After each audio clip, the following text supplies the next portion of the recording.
Hey, Spuddies, Potato McWhiskey here, and welcome to Victoria 3. I'm a huge fan of this game, and I really enjoy playing it. Today, I kind of felt like just playing Brazil. I really like playing Brazil in Civilization 6, and I thought, let's have a little bit of fun and try out Brazil in Victoria 3. So we're going to be playing as this nation right here. Now, they technically are a major power. They are not a great power, but they are a major one. So here he is, Emperor Pedro de Bragança. He is a king, the constitutional empire. So let's go ahead and jump in here as Brazil and see what we can do. Got a few things that we need to consider with our starting situation. We have a little bit of a war over here. I'm going to make sure that my units are on defend front, and we will focus our forces down here in the south where we will do the actual attacking. When it comes to this army, I think what I'm going to do is transfer them to this bigger army. They should now make their way over to here, and this front is being run by Pedro de Alcantara. I'm also going to, up here in the northern front against Grau Pará, we are going to recruit Tancredo de Bragança. He's charismatic. He is a defensive strategist, which gives him extra defense. He is wounded, however, but he does have this ability here, adamant defense, which gives him extra defense, and dug in chance. Dug in is a special ability that gives you extra defense. So quite good at holding the line. So I'm going to put him in here, and I'm going to make him the adamant defender. So my hope is here that he will be able to take my irregular line infantry and lancers on this front line that are heavily outnumbered and buy us some time to clean up this Rio Grande's Republic. Now, I don't know the political situation about why we're in this war, but I do know it is our job to take out both of these guys and win the war. We do have a navy, but we don't need to use it in this war, I don't think. So we shouldn't have too much trouble here. We do have a lot that we need to consider, though. First things first, we need to think about how we're going to reform and industrialize and move this nation forward. And it really is a question of, do we want to focus on super hardcore reform? And I think we do. We have the intelligentsia who are in charge of the nation. They're anti-slavery, they're Republican, they're anti-clerical, and they are liberal. So we need to find some allies for the intelligentsia. This guy is a moderate, and yeah, we're going to be working on this quite a bit. We need to keep Pedro in position. So one of the ways that we can improve the situation of the intelligentsia is by taking a look at the kind of population that supports them, and it's heavily favored by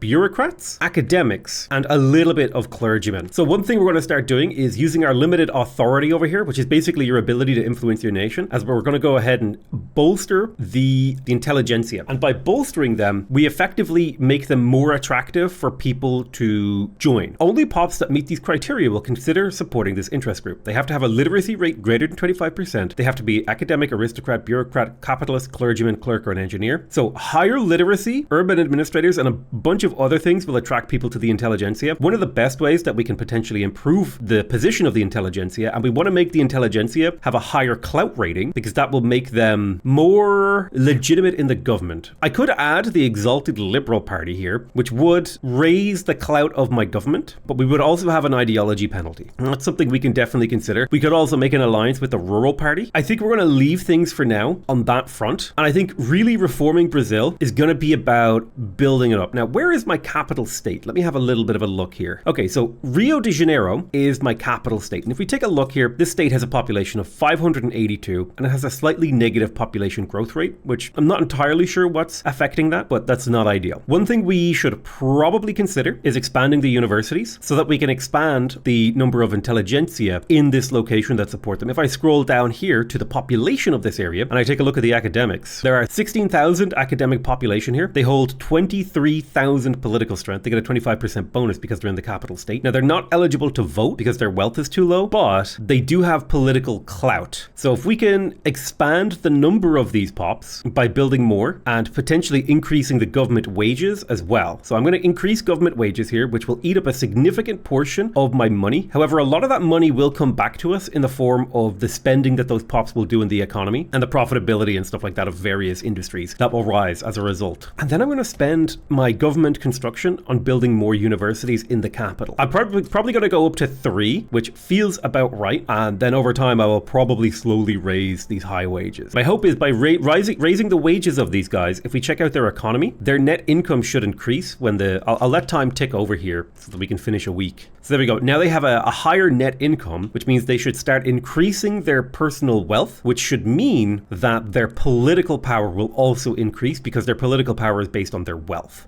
And because they're buying and spending more goods, they will be also a boon to my general economy. And I think the first big area that we're going to want to reform in our society is actually the society part. We need to focus on getting society techs because this will allow us to advance and specialize our nation based on our particular resources, and also to develop ourselves socially and politically to be an attractive place for people to migrate to. Brazil is a fairly populous nation, but the 27th most populated country in the world, but we only have 4.04 million people. We have the potential to be a massive destination of late game immigration if we reform the nation, which would give us a huge amount of population. Brazil is rich in natural resources. So if we go to the natural resource tab here, for example, if I go for coal mines, you can see we've got a decent amount of coal down here in the south. There is also potential for more gold mines. We have a lot of iron as well. We have a little bit of lead, which can support certain important economies. We have amazing potential for wood. Wood is an extremely useful resource, particularly in the early game. We are going to be focusing on this as well. We also have decent fishing capability and also some whaling capability. We can generate a little bit of oil and a little bit of meat from whaling. Otherwise, we have some pretty good natural resource bonuses. So for example, we've got rivers that give us infrastructure bonuses, which increase the number of things that we can build. We've got sugar plantation throughput. We've got coffee plantation throughput, which is fantastic. So we could focus on generating coffee for our people. Coffee, sugar. We've also got ranches, tobacco.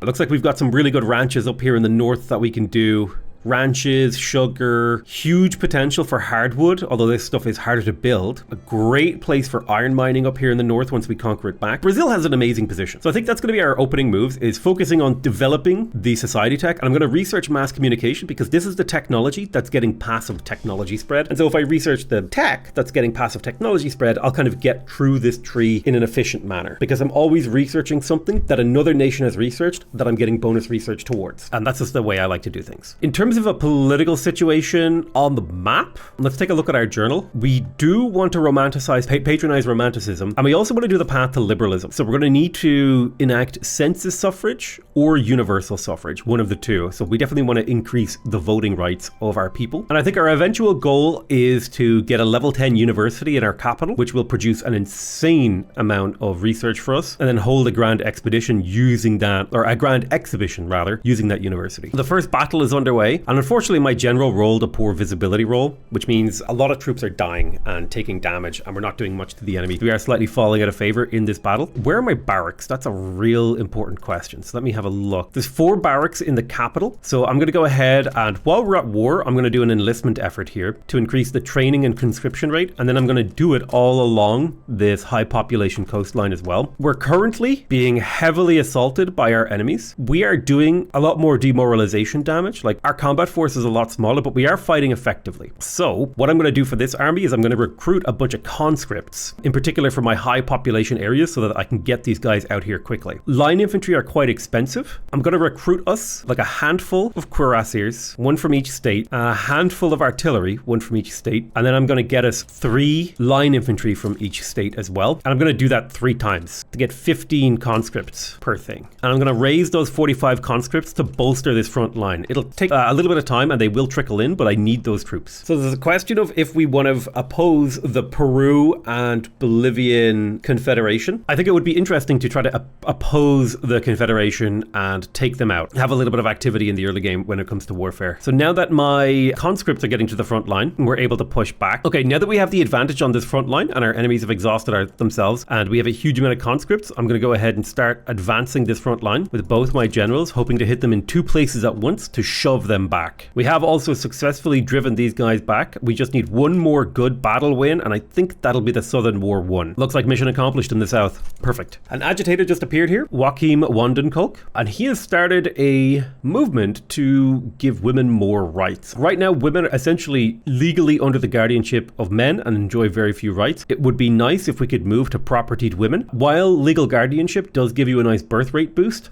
propertied women would give us a larger percentage of our population to actually be able to work in the workforce. And this would be really good for our economy. We have also successfully managed to increase the clout of the intelligentsia, and that's going to be something we continue to do. So we have successfully won both wars. Now we have the choice here. We can pay a large expense over 5 years. This would be 3,000 per week. That's a lot of money. Or we can have a huge crackdown, which will radicalize the population and kill a lot of people, but saves us a lot of money. The problem is paying off this debt would cost me so much. So I'm going to say if they wanted leniency, they should have surrendered previously. This will devastate this area and radicalize the population, meaning it won't be very useful for a very long time, but we will just have to live with that. We need that money. Okay, no mercy for traitors, unfortunately. Not a very polite thing to do, but we do need to get rid of them so that we can stabilize our nation and build forward. It sucks, but after 5 years, we can put that all behind us. There is a little chunk of land here that we desire that is owned by Bolivia. So I'm going to declare a rivalry with Bolivia to give us extra influence. I'll improve relations with the United States and the United Kingdom. I think the first thing we want to do is to retake our Bolivian Amazonas. We'll go ahead and start a diplomatic play against those guys, which will require us to mobilize our army. We're also going to transfer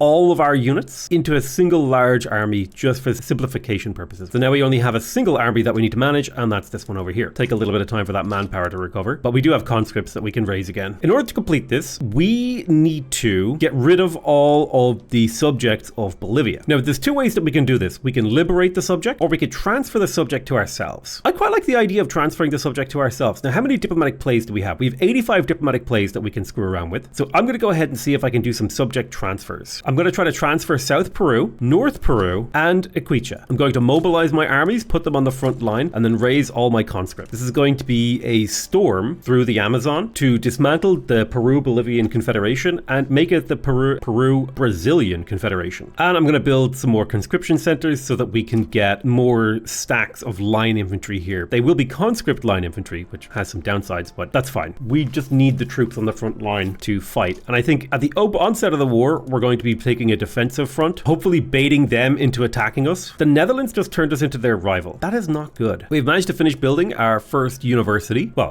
technically our third at the capital. Right now, paper is quite expensive, so we are overpaying with that. We will want to build a paper factory pretty soon. We'll probably put that paper mill in the capital because that should bring the price of paper here specifically down. And the problem is, though, that we have very limited infrastructure capacity in the capital, so we need to be a little bit careful. I probably can only fit a single extra university in here before I hit that cap, which sucks. Partially why I'm glad that I'm working on the society innovation tech line, because if I get down here to modern sewage, we will get a maximum infrastructure boost. We successfully researched mass communication, which gave us an authority boost. We are going to go ahead and research banking. This will give us a boost to our minting progress. This is already passively being boosted by technology spread, and it will also lower our loan interest rate should we ever go into debt. Minting basically is money that comes out of nowhere for your nation that can be spent on a variety of different things. Right now, you get a baseline amount of minting, some from gold mines, and most of it is coming from our gross domestic product. So this will just give us more money to spend on increasing our GDP, which will give us more money to spend on increasing our GDP. So banking is a great technology in the early game. All right, we're going to do a general advancement across the front line to see if we can break them. They are really low on manpower here, although their manpower is slowly recovering. My hope is that if I can get multiple battles to trigger, I can effectively split up their forces and obliterate them with a defeat in detail by attacking them everywhere at the same time.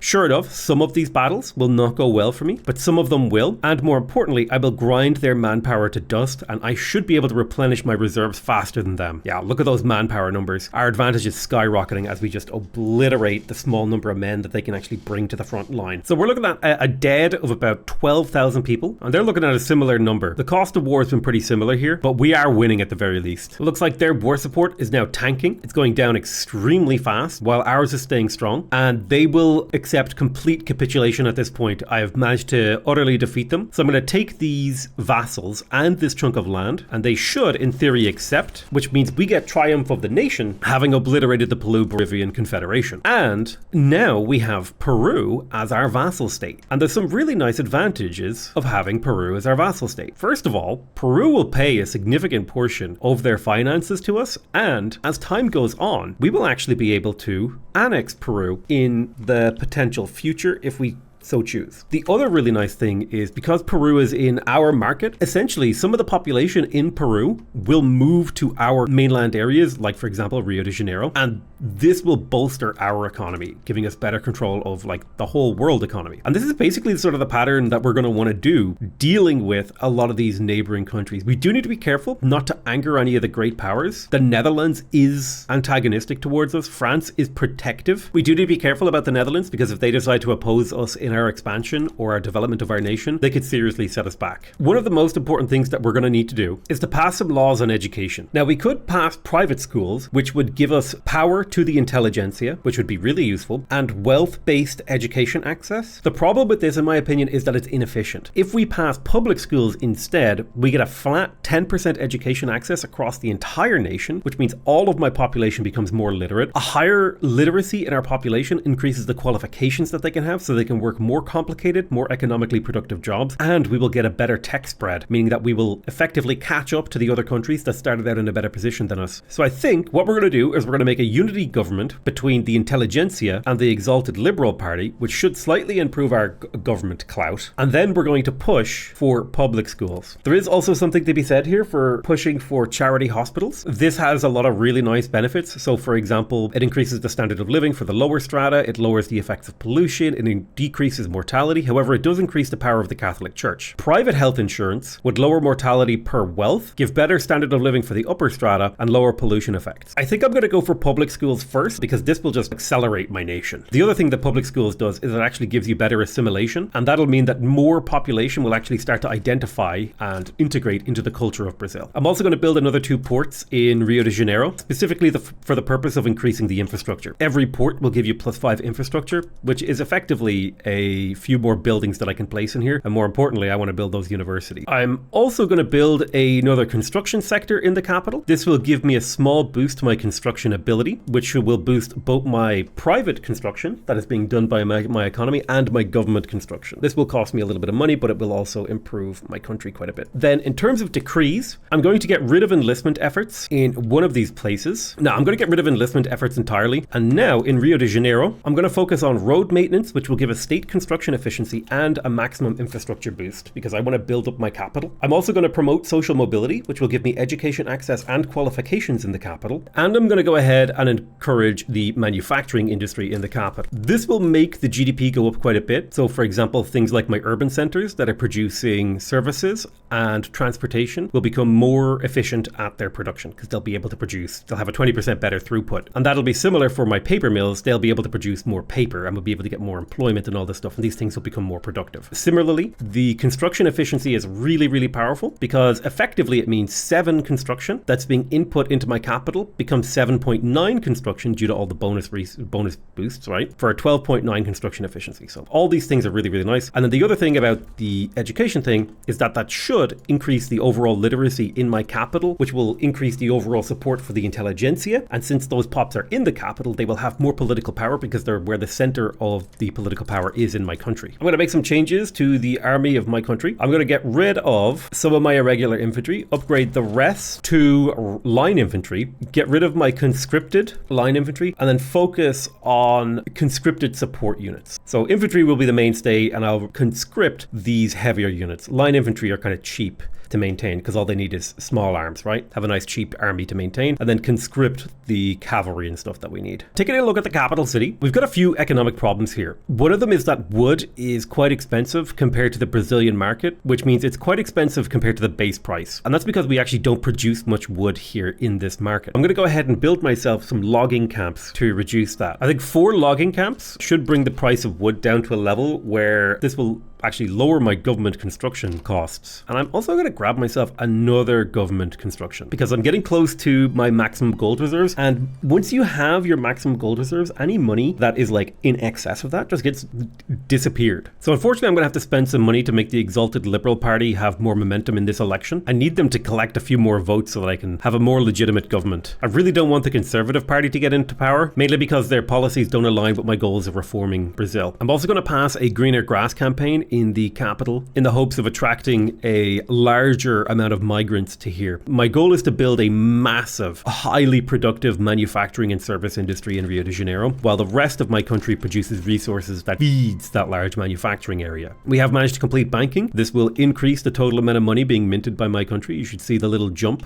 in the economy when we get an economy tick. Boop. There it is. That's a small jump, but it is a delicious drop in an ever-growing bucket. We're going to go ahead and research stock exchange, which will increase the market access price impact and reduce the bureaucracy cost of trade routes. It'll also unlock a whole bunch of new laws in our government policies. The market access trade impact is quite important. If I come here and I hover over this already has full market access because of my capital. So if I look at the local prices, for example, let's look at something that everybody needs, like wheat. The grain price in Minas Gerais is 23.9. The grain price in the Brazilian market is 23.5. The reason for that is there's 137 grain being produced here and 186 being consumed. Now you might be asking yourself, how can more grain be consumed than is being produced? Well, basically what's happening is these two numbers are compared, and effectively the price is increased for the people who are actually getting to consume the grain. Imagine this 137 grain is being split between 186 people. They're going to have to pay more to get less. So we need to increase the amount of grain that we're producing here. And this is affected because the overall Brazilian market also has a deficit. And 75% of this impact is from the market price and 25% of it is from the local price. So by researching stock exchange, our overall market efficiency, i.e. producing goods in one place, you don't need to produce goods as locally,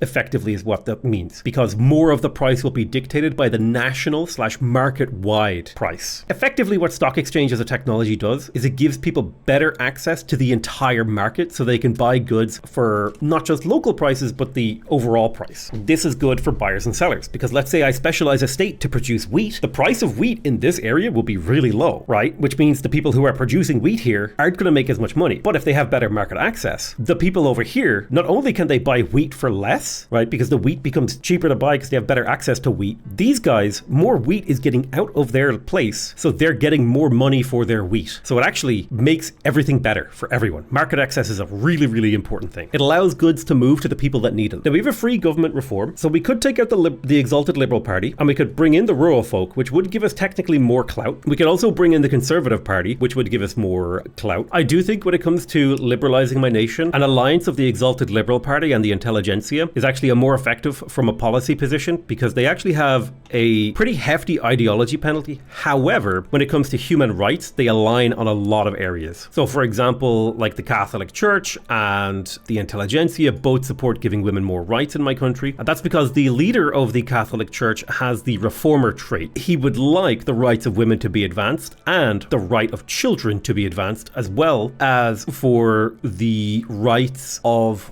ethnic minorities in the country to be advanced. So like right now, he doesn't like multiculturalism, ethno-state, or national supremacy. And the way that you can measure how bad these are is by the authority. So ethno-state is like nobody but Brazilians belong. National supremacy is like nobody but Brazilians and people who are kind of like Brazilians belong. Racial segregation is like everyone who's kind of Brazilian belongs. Cultural exclusion is like anyone who acts like a Brazilian belongs. And then multiculturalism is like everyone belongs. Example here, Brazilian has some heritages, right? They're a Lusophone and they have European heritage. So all these cultures would be accepted. So if we go to cultural exclusion, which it sounds bad, right? But it's actually technically better than what we have. Everyone who shares European heritage would be accepted, as well as everyone who's a Lusophone. So all of these cultures, meaning like the Amazonic, the Paulista, the Afro-Brazilian. Cultural exclusion sounds bad, but it is actually like the second most liberal citizenship law. So like this is like Brazilians only, and then you get all the way down to the bottom to multiculturalism. Cultural exclusion would be nice. Now that would reduce our authority. We don't need as much authority when we're shaping a nation here over the long haul. One thing we definitely want to consider when it comes to Brazil is which companies that we want to build. And I definitely feel like Brazil would be a really good candidate for wood production, mainly because we just have such good logging camps potential. So being a really efficient logging camp nation, I think will be on the cards for us. Plus, I actually just really like specializing in logging camps for a variety of reasons, because it would mean that our rubber plantations, which is an extremely late game good that's extremely valuable, would get a 15% production bonus, and we'd be able to build them faster. We'd also get a huge bonus to our infrastructure, which is really nice. So clippers are quite expensive right now, and in order to save some government spending, I'm going to start an import route. The vast majority of clippers is coming from shipyards right now in my economy, so I'm going to see if I can start importing those from probably the British market. I'm also going to look to export wood to the British market. And when it comes to wood, I'm also going to encourage exports, with the idea here being we don't want to be importing wood. We want to be exporting it. And by exporting that wood, we generate more jobs in the form of trading districts. If I go down here, you can see these trade centers right here. And the price of wood in our market will go up slightly, meaning our wood production facilities become more efficient, and the more efficient or more profitable they are, rather. See if I can find an example here. Yeah, the more profitable these are, right, in terms of their weekly balance, means they have higher productivity. It means more of the weekly balance will go towards the owners, who are capitalists, and capitalists reinvest in your economy through the investment pool, which is effectively money that you get to spend on construction for free. Now, they don't always tend to build the best things, but it does at least take care of some of the economic development. Also, capitalists are pretty reasonable supporters of the intelligentsia. They're not a huge amount of the clout here, but they do support it. I'm going to declare an interest in the south half of Brazil, as well as in Central America, and in the Caribbean. So I'm going to try to be like a local power, paying attention to everything that's going on in the local area. One thing I would like to do is to vassalize Brazil, and it would also be interesting to be able to vassalize Uruguay. Now, we do need to be careful, because some of these countries could be easily swayed to join if they feel interested in doing it. I would also like to, there's a little bit of conquest I need to do up here to the north as well. Yeah, if we take a look at Uruguay, they have a very small military, so I think I'm just going to see if I can make them a protectorate of mine. And the hope is that nobody feels like it's important enough for them to step in. It's a small local conflict. I'm not actually annexing them, I'm just making them a vassal, mobilize our army and send it to the front line. Nobody's leaning against me, which is good. As long as I don't make too many demands here and make myself look too evil, people shouldn't worry about me. They'll be like, this is like a local conflict. What do we care? Brazil's a major power. They're doing their job.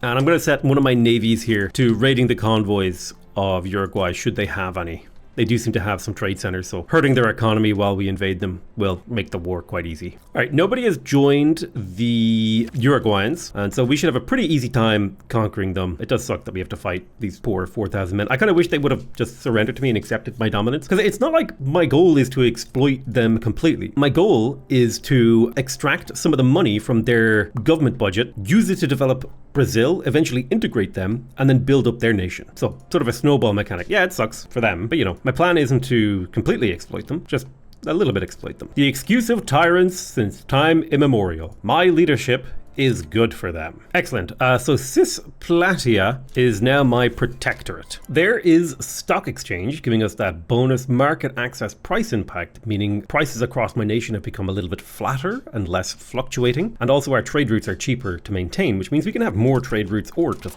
less bureaucracy overall. It would be nice to get maybe psychiatry to reduce the bureaucracy cost of my population. You can see here it's costing me 350 bureaucracy across my entire country. So if I were to get this would save me a little bit of bureaucracy, which would give me a little bit more state construction efficiency, meaning I could build my country up faster. So I do like this, but I am curious what the auto researcher will fall upon first. It looks like the auto researcher picked central banking. Now I could let it research this slowly. I would get it in 18 to 26 months, while I would also get psychiatry in, looks like 33 months. However, if I research central banking, I would get it in 18 to 26 months. And I do like central banking because that overall gives me more money to play with. Gold is a very unique resource in that it's like instantaneously consumed by the market to just generate cash. So people who work here tend to be really rich. Britain would like to enact a trade agreement with us. Now, a trade agreement is quite nice because it eliminates all taxes and bureaucracy cost for trade routes between two countries, which would mean less tax for me, but a more efficient economy overall. So if I take a look at the British market, now that I have basically free trade with it, I can use the British market to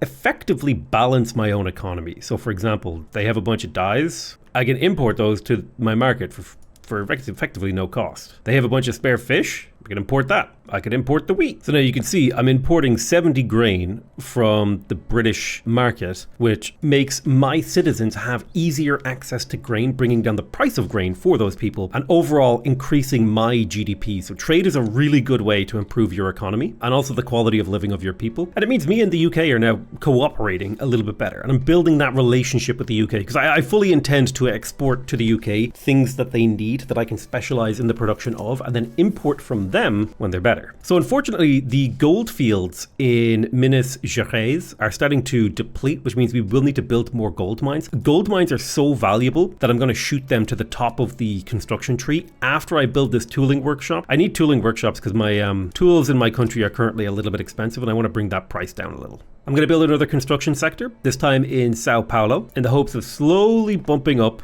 the total amount of building production that I can do. There's a lot of sort of gold or money in the investment pool, since it's increasing, that I'm not capturing, and so I need to capture that value. I'm going to see if I can make Paraguay a protectorate. This may not go perfectly for me, but I think gobbling up all these smaller nations nice and early to make them bring them into my market. Because remember, by having these guys as my protectorates, the goods they produce are available to my people and vice versa. So this overall increases the size of my market, which means more people can migrate around. I have access to more goods. And if you look here, I have 82% of the market share, and then, Peru has 14.86, and these guys are 2.3. So yeah, expanding the size of your market means more of your goods can be exported if you can produce them efficiently. So the Argentine Confederation has sided with Paraguay. So I'm going to see if I can puppet them too. And I'm going to begin mobilizing my conscripts. It'll take a little while for those conscripts to get to the front line. But I think even despite these two countries opposing me, I should be able to get in on them. And this will lead to me just having a much more solid power base in South America. All right, our diplomatic relations with America got to the maximum. So I'm hoping that we could maybe negotiate a trade agreement with them. If I offer them an obligation, they seem to be willing to accept. And getting that trade agreement, yeah, sure, obligations. It sucks to give out an obligation, but now being able to trade with America, who's like a massive economic power in this region, super useful. It also means they're less likely to interfere with me specifically. Let's make the Argentine Confederation our rival, and that way we'll be able to more easily attack them later. For now, I'm just going to let my infamy stay low. I want to keep my infamy nice and low so I don't sort of attract too much attention. We've managed to build, I would say, a nice strong power base here. And one thing I want to start doing in the near future is to reduce the autonomy of some of these nations that are around here. Amazing. We got the public school law passed, so now we get a bonus education access. To put that into perspective, education access is actually really quite hard. And the nice thing is that this will also apply to the slave population in my nation. They actually get a serious boost in their education access. And we can also increase that over time, and they're more likely to assimilate into accepted culture groups. Now, something we really need to do is to get rid of slavery. And this is going to be a serious battle in our country because the landowners are going to be angry, and we're likely to face a civil war. But my hope is that we can prevent that civil war and get the slavery ban through. This is a massive, massive revolution. I think it might be too soon for me to ban slavery. Maybe I can get legacy slavery passed, which will reduce the political power of the landowners and prevent new slaves from being created, which I think, while it sucks, it is a nice wedge to slowly chip away at the power of the slave trade in Brazil. And remember, we don't want slaves in our nation because these are people who lack freedom. They can't buy their own goods. They can't do whatever they want. And other people take the fruits of their labor, right? They don't go to school. These are some of the least productive people. And it's a terrible waste of human capital, right? So we want these people to be educated. We want them to be well off. We want them to be well fed. We want them to be all these things. And they can't do that if they have no freedom. There are 169,000 people here, and at least a percentage of them could be serving in our universities, serving in our factories, but instead they're stuck working these crappy subsistence farms, and they're not allowed to become anything else. And that sucks for us and for them, honestly. That's probably the more important part for a lot of people.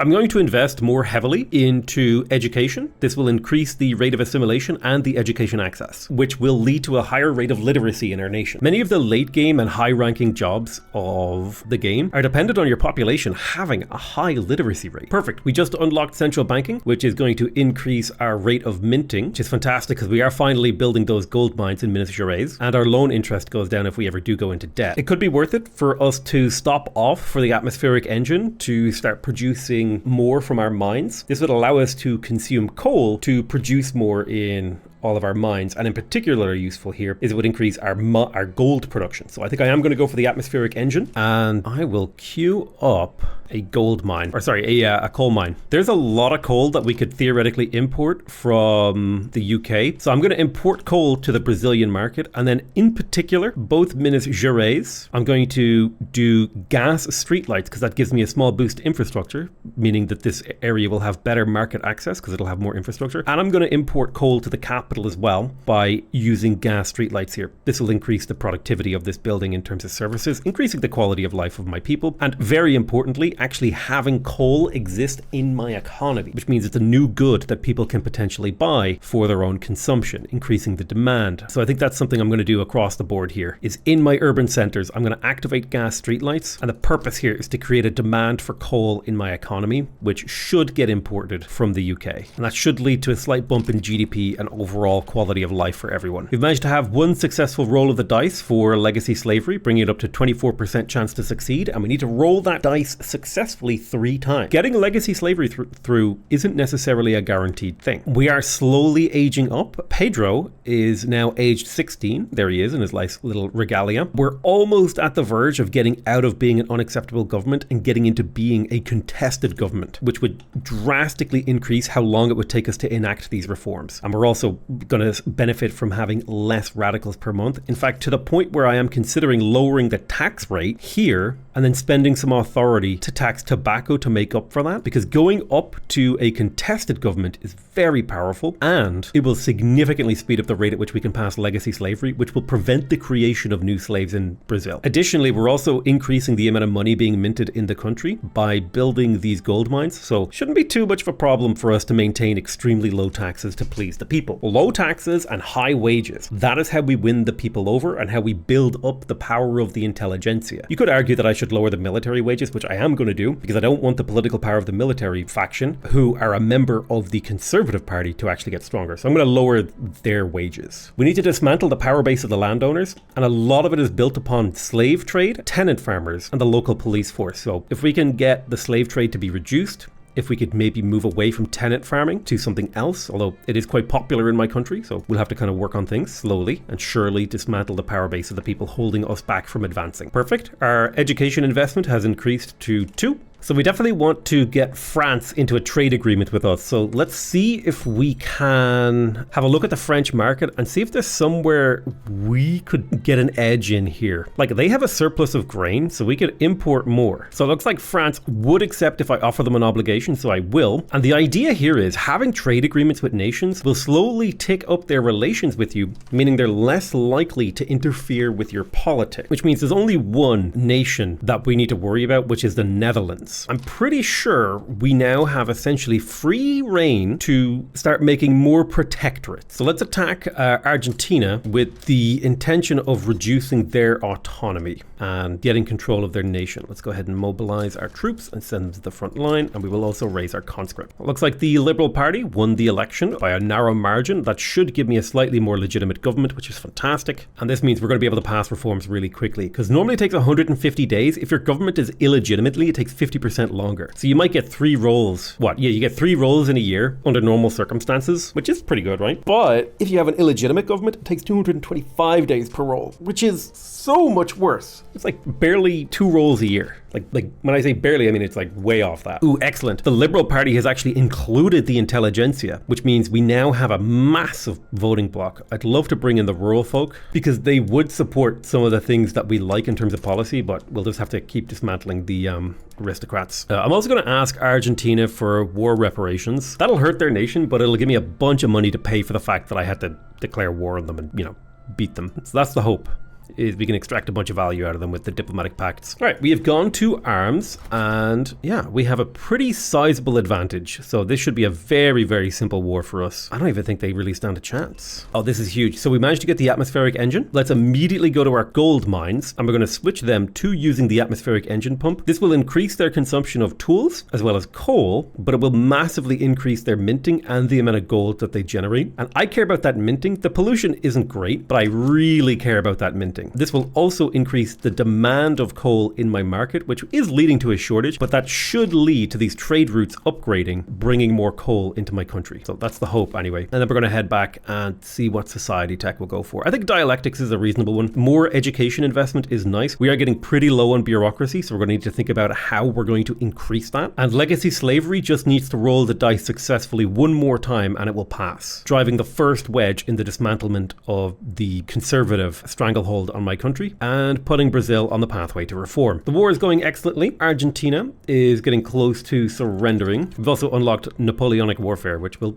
generally increase our military capabilities. We've got a huge occupation on them, and they're getting ready to give up the goat. As you can see, we've got a huge occupation going on in their nation. Boom, that's huge. We just passed legacy slavery. No new slaves, and the landowners are weakened. See, we're slowly decreasing their clout. Brazil is having a little bit of a workforce problem in that we don't have enough workers. So I'm going to go ahead and give women more rights. This will increase the workforce ratio. I'll explain what the workforce ratio is now. So if we go in here and we see these different populations, so for example, if we look at this population of 83,000 Catholic clerks in Rio de Janeiro, this is my government, right? These are the people who are like working the jobs in the government. Only 25% of them are actually working, right? Are workers. The other 75% of them are dependents. That's like women, children, grandparents, all that sort of stuff. Effectively, right now, if you look at the population of this, I only have about 200,000 workers. If I give women more rights through the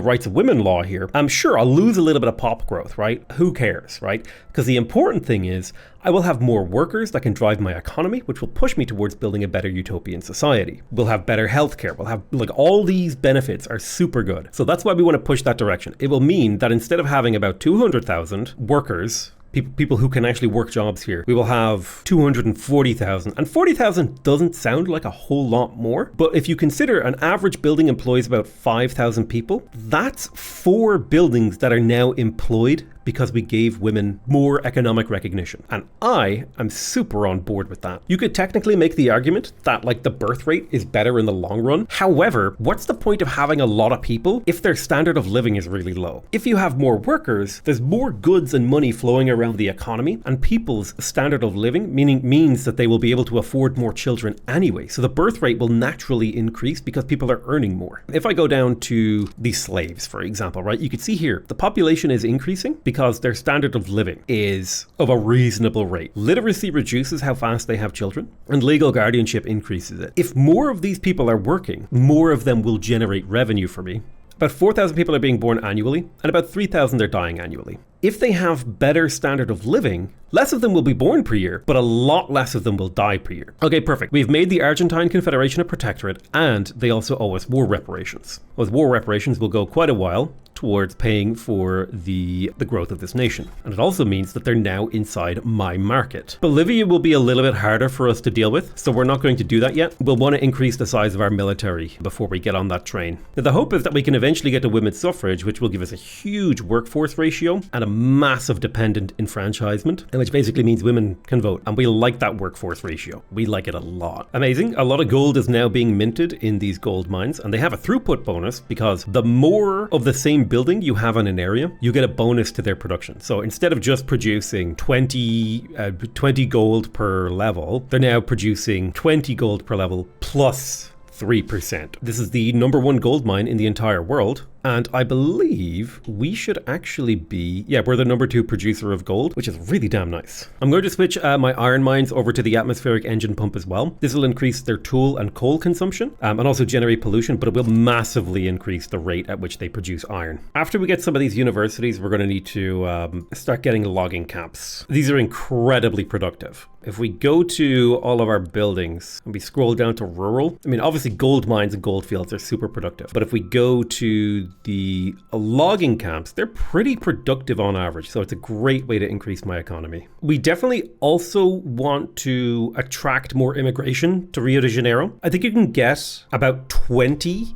infrastructure from each of these categories. So I'm going to start also building some really cheap buildings, namely barracks here. We also have professional army. And so now I'm recruiting 11 more line infantry in the capital, 5 more artillery and 5 more lancers. And I'll need to build these barracks pretty soon. So I'll finish up this iron mine and then go into these logging camps and then go into the barracks. Oh, nice. We got dialectics. So let's immediately increase education access of our nation because we definitely want to get that literacy growing. You can see see, once we passed that education access, literacy started growing like crazy in our nation. And here's another amazing thing. We just got propertied women +5 workforce ratio. So the availability of workers in my country is going to start to skyrocket, and we should start to see massive GDP gains from that. I'm going to offer to support the Argentine Confederation in their war against the Mapuche. They should be able to fight it themselves, but by offering them support, I can get an obligation out of them, which might be able to allow me to enforce some decisions upon them. Yeah, I'm not mobilizing my army for this. They can deal with that on their own. Okay, I think I'm going to try to pass charity hospitals because it would really help out my population, in particular with their standard of living and the pollution effects. Eventually, I do want to get to public health insurance, which is just the better version of that for everyone. Private health insurance is nice, but eventually we want to get to public. Let's focus on getting charity hospitals passed, just so we can get that slight boost to our population growth and the reduction in mortality. It should also make our country more attractive to immigrants. Now, we do also need to deal with our bureaucracy problem. We have got quite a lot of institutions in our country, so we are going to need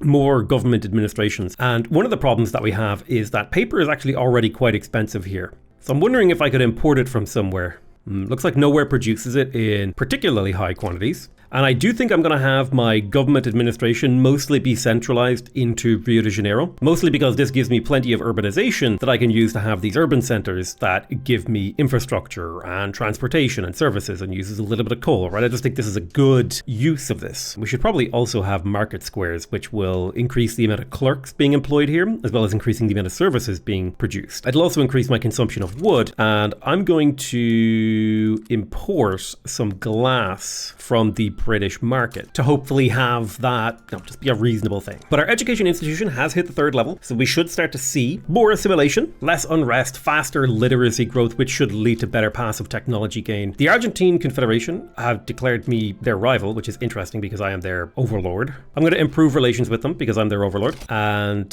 you can see my market is quite healthy. We've got a nice big market. Some people are having trouble getting access, but that's fine. I think Bolivia is the target, but we want to wait until we actually build these barracks. So we're going to have to chill for a little while. We do have plenty of cash to slam into a construction sector. I probably would like to build another construction sector in the capital. I could raise my tax rates a little bit because my government has enough clout to where I could do that. And if I were to slam up to 5 construction sectors in the capital, that would get me a total bonus of 1% state construction efficiency, as well as a bunch of extra base construction. I think we will just kind of push in that direction. This will hurt the overall standard of living, increasing these taxes. So I will wait a little while before I do that. Something I'm very happy to see is the productivity of this logging mill being really high, a large and powerful production line. And that's partially because we're consuming a lot of wood in Rio de Janeiro actually for construction. The good news is we have our construction level at the level we want it to be. So the investment pool isn't shrinking or growing very quickly, which means we're at about what the capacity of construction our nation can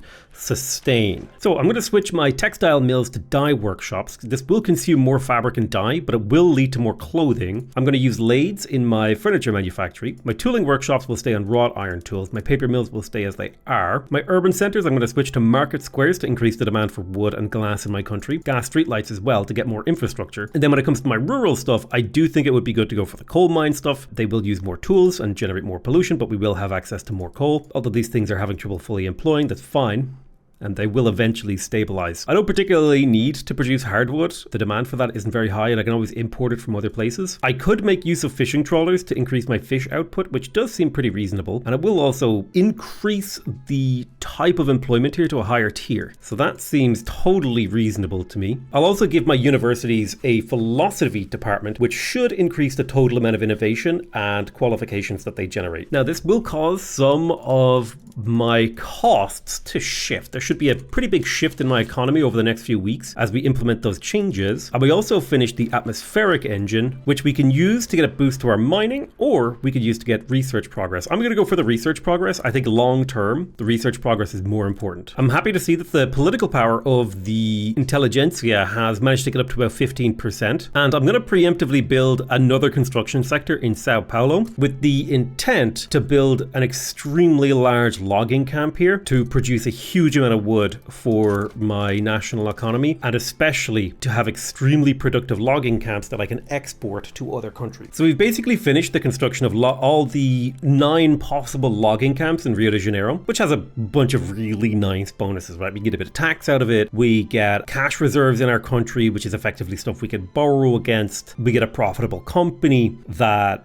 improves my population, so on and so forth. The people in charge of this, right, the capitalists, they have political ties, right, to the industrialists, and they have a pretty decent political strength here. And that should translate into the industrialists, which are currently part of the government, having a really powerful political movement, right? So it's good to do this, particularly in the capital state, to build up. Logging camps are the bastion of liberalization. I know that sounds crazy, but it really is. And now, looks like the Liberal Party won the election, and now we're going to work on increasing our military capabilities, particularly by building barracks in the capital state. We'll be able to train a huge amount more troops. We'll get a little bit of urbanization out of it and won't use up too many resources. I don't think I'm going to change anything about the political situation. We did just win the election. We're going to stay the course. We're still trying to enact charity hospitals. It's about to be enacted, actually. It's got a 55% chance of going through. All right, looks like Cisplatina will accept our demand to reduce their autonomy. They will become a dominion where we get 25% of their treasury, which is perfect. Let's also see if we can reduce the autonomy of Paraguay. They are a loyal subject, and they will also become a dominion for us. And so this is going to supply us with a huge amount of extra cash that we can use to build up our nation. And in particular, this will pay for the massive expansion to our military that we're currently in the process of undergoing. Perfect. We just passed charity hospitals. This does give power to the Catholic Church. However, it does give a nice boost to standard of living for my lower strata and a mortality reduction in my country. And if people are dying less, that means the overall population is increasing. Now, one problem we have is that we have a bureaucratic deficit. So once we're done building all these barracks, we will need to get some government administration, or, and we just finished the nationalism technology, giving us a 10% authority boost, as well as the ability to do an ethno-state, or we can research central archives and improve the filing system in our government, which will make the existing government go a little bit further. So it looks like the auto research went for corporate charters. I'm going to focus on finishing psychiatry. It'll take about 17 months, but it will give me a 5% bureaucracy population cost modifier reduction, which I gotta say is pretty nice. I'm going to move away from the local police force, which is giving a 10% political strength boost to the landowners, to the dedicated police force, which just reduces the state penalties from turmoil. This isn't a particularly massive reform for my nation. It is, however, a very small chip in the armor of the political strength for the conservatives in my country who want to hold us back from becoming a more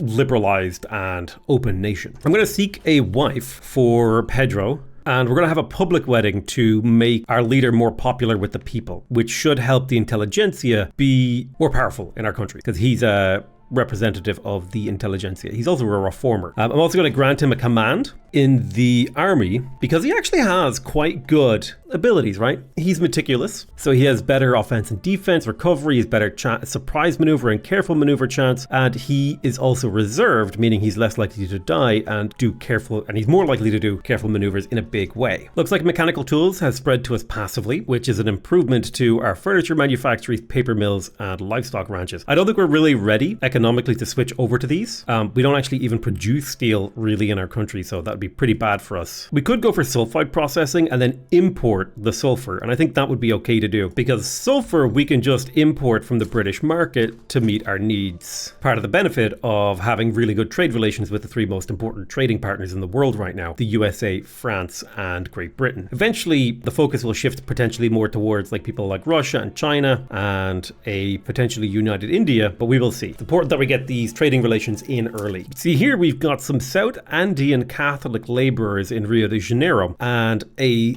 small portion of them are assimilating into the Brazilian culture every month, 37 of them. Basically, slowly over time, these guys will become Brazilian. That'll mean I'll have a really large population center here that has a really stable situation. My hope is a really high quality of living in here. That's the dream, right? We have a really effective thing. Unfortunately, I am going to have to go ahead and raise taxes soon, although, do I have to do it yet? Let's promote national values in Rio de Janeiro, so hopefully we can see even more assimilation into Brazilian. The basic idea behind this is the less cultures you have in total, the simpler it is for the game to calculate things. So it's actually a late game benefit to run policies like that. Although actually, now that I'm thinking about it, is it that worth it to run that versus cancelling it and getting a slightly better enactment time on dedicated police force, which would save me a little bit of time? Actually, I quite like the saving of time. I accidentally clicked through it, but I think we just got psychiatry researched, which should reduce the total amount of bureaucracy that our country needs. It'll be a small amount, but it will kind of stand to us over the course of time. I am going to go ahead and pick up corporate charters, which will give me +1 maximum number of companies. And I think our goal is to focus on Brazilian forestries and try to bring our productivity up really, really high. So the next phase of development will be to build all of the logging camps in Sao Paulo. Let's see if we can get Bolivia to be our puppet. We have quite a few armies from our little friends here.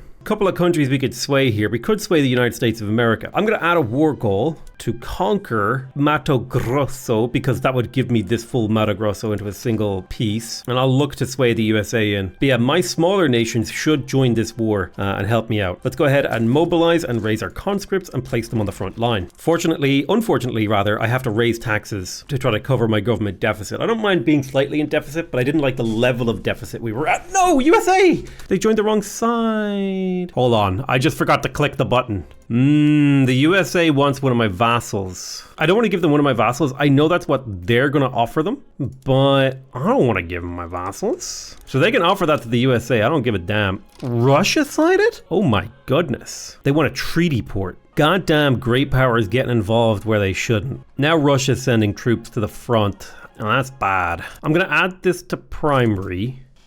Should I offer America one of my vassals? I don't want them to have a peace. Then they're all up in my business. I think we might be able to hit them hard. We might be able to win just enough fights. Oh, Jesus Christ, he's mobilizing everything. Let's see if we can win this. We're going to deploy our fleet over here to the Peruvian Sea, and we'll have you raiding convoys, so the Russians will have trouble getting supplies to their troops. And hopefully that will be what we need to win the war. Now, the Russian troops are still in the sea, and my hope is that we can land a few attacks early enough and hard enough to break Bolivia before Russia can really land in any great numbers to affect the outcome of the war. Because we're already seizing huge chunks of territory very, very quickly here in these battles. And now Russia is officially cut off because we sniped the Andes. So they should have a lot of trouble getting in here now with any new troops. In fact, a lot of them have turned around. So these Russian troops that have landed are the only ones we need to worry about. Oh yeah, we got them surrounded. The convoys are being raided. Oh, it worked out perfectly. Not even an issue. Now we do have an artillery shortage. So let's see if we can go ahead and import that from America. Okay, the Bolivian armies are getting crushed. Russians mobilized too late. Would have been nice to get war reparations off Russia. However, not important. We have them beaten down into a pocket, and I think that's officially them broken. So now it's a matter of just waiting until we have enough war score to succeed. They should be willing to accept this in due time. Okay, there's a naval invasion in Rio de Janeiro. I'm going to retreat my troops to station that. They're trying to invade my capital. It should take them a while to launch that naval invasion, and they have to win several battles to actually get on here. I believe it is, yeah, they got 41. They'll fail if I defeat their flotilla or if they lose 3 land progress. Yeah, now I've got my troops stationed here at the naval invasion site, so I'm not even worried. However, my shipping deficit is painful. Russia is finding out just how hard it is to manage a global empire, which is why I'm focusing on a local empire. I'm just glad I didn't have to deal with America getting involved as well. I did a reload to see if what had caused America to join the war, and it just ended up slightly changing the outcome. Okay, nice. We enforced the war goals. So now all we have to do is hold until Russia feels like they can't get anything from us. So we've got a contested sea nodes, which is good, which buys us time. Every time we can buy time, it's good. There is a sea battle going on, of which we are losing slightly. But the important thing is that we didn't just give up our sea for free, and we forced them to fight us. You know, they obliterated our navy, and they're obliterating our trade lines, which is, I probably have to start thinking about stuff like that, like securing my trade lanes using a navy. So I think I will go to a maximum navy size in Rio de Janeiro once I'm done building these logging camps in Sao Paulo. Excellent. We just got corporate charters, which gives us +1 maximum number of companies, which means we could, in theory, go for Brazilian gold ink. This would give us a huge throughput bonus on our gold mines, which would be nice. We don't have that many gold mines, though, realistically. So I don't know if that's really worth it for me. I think something that would be far more beneficial for me, like on an economic scale, like across my entire nation, would be like paper and wood, anything wood related. That's like where I feel like the Brazilian economy shines. So once I have 10 logging camps in Sao Paulo, I'll go for a wood camp type of direction. And instead, I'm going to work on pharmaceuticals to get +1 max health system institution investment. That way I can increase the quality of my charity hospitals and potentially switch to another type. Russia was lost in their invasion, although I do have a broken supply line, but I should be able to hold them off. They should be taking penalties for the type of invasion they're doing. If I take a look at their lancers. Yeah, difficult landing, mud, veteran. We've managed to break this first landing. Very happy about that. We need to break 3, I believe. In terms of diplomatic actions, I'm going to improve relations with Bolivia, Peru, Paraguay, and Cisplatia, who are all my vassals. It's good to have good relations with them because they're more likely to accept the increase of their integration, i.e. a decrease in their autonomy. Let's do a rivalry with New Granada and Venezuela. That'll get me more diplomatic influence. They might ally each other to fight me, but that's fine because then I can take them out in a 1-2 punch. All right, another battle, and their Russian general has done a blunder, but we also blundered. Thankfully, though, we have the advantage of having a higher defense. Their desire for peace is climbing slowly. Unfortunately, our war exhaustion is, or our war support is dropping faster because they're a bigger, more powerful country, but we should be able to hold this without issue. Awesome. We just got dedicated police force, which we have, I would say, entirely disenfranchised the landowners from their power base. Yeah, they used to have so much more political strength, 1.59 million compared to the political clout of the industrialists or even the intelligentsia, who I think I can safely now stop bolstering and save that authority to push through more laws. I think it would be good to get rid of migration controls, and it looks like we successfully completed the philosophy department and we can get university throughput. That does result in more science, so I will go for that. And I think this final battle will kick Russia out of here, finally. Get on out of here, bro. Your naval invasion is cancelled. But I really need government administration right now. Let's research modern sewerage. Is there anything I can decrease investment into? I might reduce my education access just for now, because I'm losing way too much money in taxes. A little bit of a problem here. Russia's trying the whole naval invasion thing once again. Russia has failed multiple invasions, and it looks like we just need like a little bit more time to pass before they decide, you know, this war isn't really worth it anymore. They have lost so many casualties. I'm going to kick the industrialists out of office here to maintain the Liberal Party control of the government and bring us back up to being a contested government. I'd love to lower taxes again soon, but I can't really afford it yet until I get a hold of my bureaucracy situation. I am in the process of building ports to get infrastructure and getting more government offices to do that. That is a process. It takes time. Let's see. Peace deal proposed. We propose white peace by Russia. I accept. Boom. We got through that war, and it wasn't even that bad. The Brazilian market now covers most of the continent down here. We're going to spend a little bit of time in recovery. We have to wait until our convoys come back online. But we also need to get our government administration in order. I will lower back down taxes to bring back more faith in the government, because I want to be in the contested area so that we can still pass laws with reasonable speed. I'm also going to change my naval theory for my nation from naval traditions to power of the purse. This should result in better morale and doing more morale damage, as well as a slightly better training rate for my country and more officers. So my navies will be able to recover faster. Unfortunately, all of the gold fields in Minas Gerais just depleted, but I can go ahead now and build more actual gold mines. Nice. We managed to get pharmaceuticals, so we will be able to invest more in our health system soon. I am building government institutions, but I think the next thing we're going to work on is passing public health insurance, if we could make that happen, although only really the trade unions care. We did, however, get no migration controls, which is nice. We could move to private health insurance as like a bridge. It would allow us to more heavily invest into health and get pollution reduction and get less mortality per wealth. Could be really good for our growth, especially if we start increasing the wealth of our people. I'll research organized sports here. This will give me a 10% prestige boost, and prestige just dictates your rank in the world. I think our goal right now is to massively expand the government bureaucracy. We need a huge bureaucracy to move the government in the direction we want it to. Goodness gracious, I need to get rid of slavery in my nation. It's so painfully bad for my people. Cisplatina would happily become my puppet. So I'm going to go ahead and demand their reduced autonomy. They should accept. Paraguay should be weak enough to accept as well. And so now they're officially puppets. The Argentine Confederation only has a chance of doing that because I need to build a bigger military power difference. Peru also only has a chance to accept. So I don't think I can annex all these guys just yet. But we are making our way in that direction. And I need to be careful because the great powers have decided to start looking into what's happening in Brazil, which is very, very annoying for me. Organized sports is completed, giving us 10% prestige, making it easier to be a higher ranking power. The auto researcher picked central archives, which I'm very happy about. So I'm hopefully going to move away from wealth voting now and give census suffrage a chance to pass. This is the path to liberalism that we need to do for Brazil, and that would allow us to finish this. So I'm going to do something a little bit gamey here. I'm going to reform my government and bring the Conservative Party in. And the purpose of doing this is so that we can pass the corn laws. And then I gotta do is remove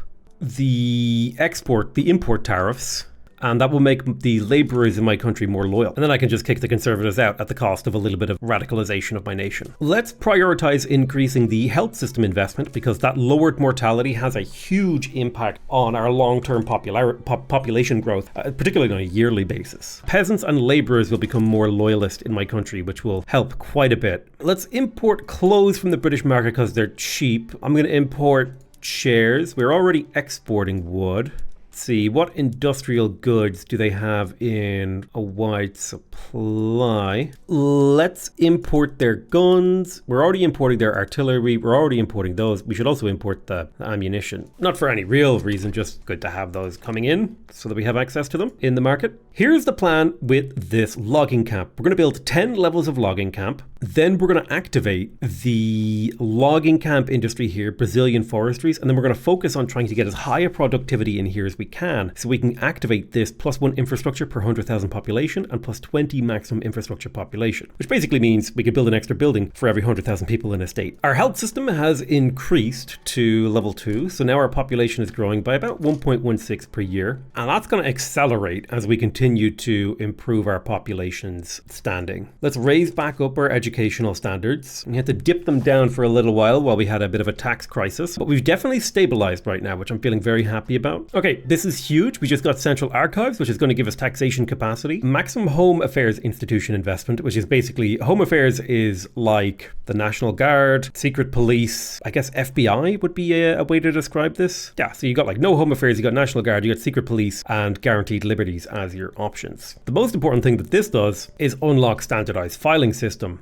So we can go to our government departments and increase our bureaucracy and taxation by a significant margin. It does cost us quite a bit more to do this, but it means our government is now quite a bit more efficient. Now we're going to go ahead and research egalitarianism and hope that that doesn't blow up in our faces. Okay, amazing. We managed to pass census suffrage, which will significantly reduce the amount of authority that we have access to, but it does now mean that more of my population is eligible for the vote. More importantly, it means we've completed the freedom, equality, and brotherhood entry. So let's go ahead and add freedom of trade and freedom of thought to our situation. So in order to do freedom of thought, we have to do right of assembly or protected speech and freedom of conscience or total separation, and have a university of level 3 and have an arts academy of level 3. The hard part will be getting the right of assembly passed or protected speech. The easy part will be doing the arts academy. So I think that's the first one I'm going to work on. Free trade shouldn't be too hard to work on. There is significant support for free trade in the industrialist faction. The only people really opposed to that is the rural folk and the landowners. So we'll just need to disenfranchise their political power a little bit. Liberal Party won 73% of the votes, which is insane. Pretty much puts us in the maximum government legitimacy position, which means we're going to get free loyalists constantly, and we can pass laws faster, quite a bit faster. Passing right of assembly, it will make some of my groups unhappy, but it won't radicalize them. So I am going to go ahead and try to do the right of assembly, since that is part of the freedom of thought principle. We unlock the water tube boiler, which is basically a way for you to spend tool and coals to lower the amount of people you need employed in your factories. Now, this could be really useful as you progress to the late game to free up workers. We're nowhere near the economic position that we need to be in order to go in that direction yet, but we will get there. I'm going to go ahead and remove my rivalry from Bolivia and from the Argentine Confederation. Seems a bit silly to have your vassals as rivals. And we finally finished the 10 logging camps in Sao Paulo. So let's go down here and establish the Brazilian Forestries Company. Now, all we need to do is to get the productivity of these lumber mills up high enough across my country to where we can start to see the prosperity level of this climb. And once it hits maximum prosperity, we'll get this infrastructure benefit, which is a bit like having another construction technology. Unfortunately though, some of my logging camps are not that productive. This logging camp in particular over here in Piauí is really unproductive and it's bringing my average down. So I'm going to go ahead and delete it. And it's important that I do that because I need the prosperity of this nation to hit 100%, or of this company rather, to hit 100% so that I can benefit from this bonus. Also, just having this company gives me a 16% throughput bonus and a 31% construction bonus. So I can build forestry so much faster now. And importantly, that throughput bonus is a massive, massive productivity incentive. And so once I'm done with these gold mines in Minas Gerais, I am going to go ahead and spam out a whole bunch of logging camps in Sao Paulo. Nice, we just unlocked egalitarianism. This will increase how high of a lifestyle people expect, as well as unlocking a few extra laws and stuff like that that we can have access to. Unlocking labor movement is actually quite useful because it increases the number of agitators, which are people who can start political movements in your country.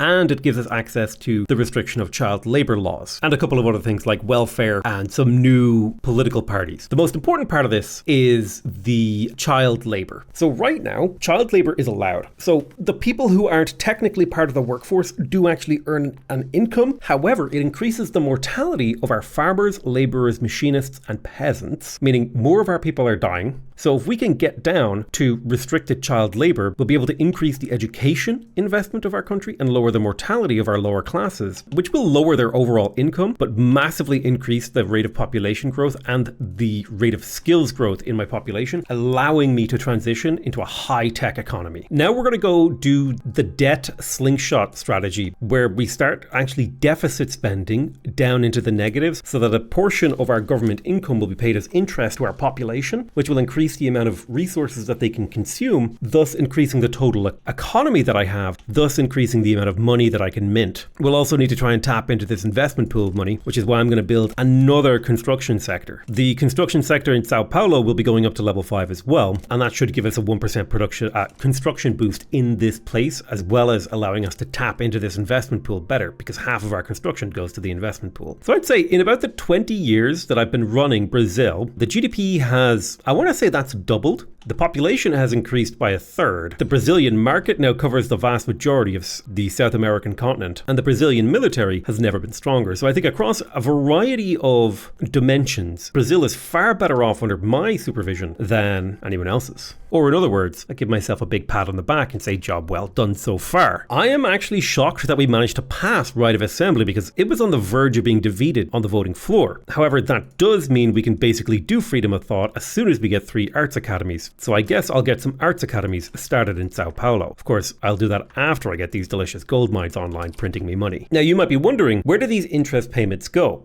Well, they actually get paid to your population because what you're borrowing against is this cash reserve inside your businesses in your country. So if I go to the capitalist workforce here and have a look at their income, some of their income is now coming from interest. And then they're spending that on resources in my economy and also reinvesting that back into the economy in the form of this investment pool. So in a way, going into debt here is a way to increase the acceleration of money in my economy and thus increase the total amount of minting that my economy is doing. Another side benefit of building up the construction sector in Sao Paulo means that the price of wood is actually really high in this logging camp, so that it's actually even more productive than it otherwise would be, and we've very quickly activated the 100% prosperity of the Brazilian forestries. We're now rank 8 in the world. We do still have quite a ways to go before we become a great power, but I definitely feel like we're on the road. We have finished researching the labor movement, which is great because we can now immediately head into here and pass better child labor laws, which will significantly reduce the mortality of our people. It will mean that dependents earn less income, which will decrease the total amount of cash printing in our country. So you can see here, our dependents are actually making a pretty reasonable wage. So this will mean they will earn less. It won't be a huge amount less. They earn 0.009 per dependent, and this is a 30% bonus for that. So the bonus will be halved, not the amount won't be reduced by like half, but the mortality decrease from child labor being reduced will mean we'll end up overall with a lot more population who can work in our fields. In fact, next up, we're going to invent realism as we continue to develop our society. In my opinion, focusing on the society technologies are a little bit more important for the development of the nation. There are downsides for doing this. looks like our industries are less productive than they should be, but it means politically we're in a really advanced state compared to where we should be. One thing I really like about this game too is if you zoom in, you can actually see the industries like develop, and you can see here like there's like little farms and stuff like that around the different things, and we've got ports that we've built. You should also be able to see the logging industries expanding every time we build one, as we effectively convert this sort of underutilized land into the lifeblood of our country. Now this is a beautiful, beautiful thing to see. This 17 construction points are actually being converted into 25 progress per week, which is the maximum amount you can contribute towards a building, at least with my current level of technology. So we're churning out logging camps in Sao Paulo literally as fast as we possibly could, to the point where there's a tiny little bit of overflow in the next one. I'm going to go ahead and start lowering the number of consumption taxes I'm passing, because I would rather use that authority to speed up how quickly I can pass laws, or on things like encourage resource industry, road maintenance, which allows me to build faster in these two states. Lovely, we have unlocked realism, giving us access to realist art. What I'm going to do is go to the Arts Academy, plug in realist art, and then have the colleges staffed by capitalists. Bourgeoisie patronage is the goal here.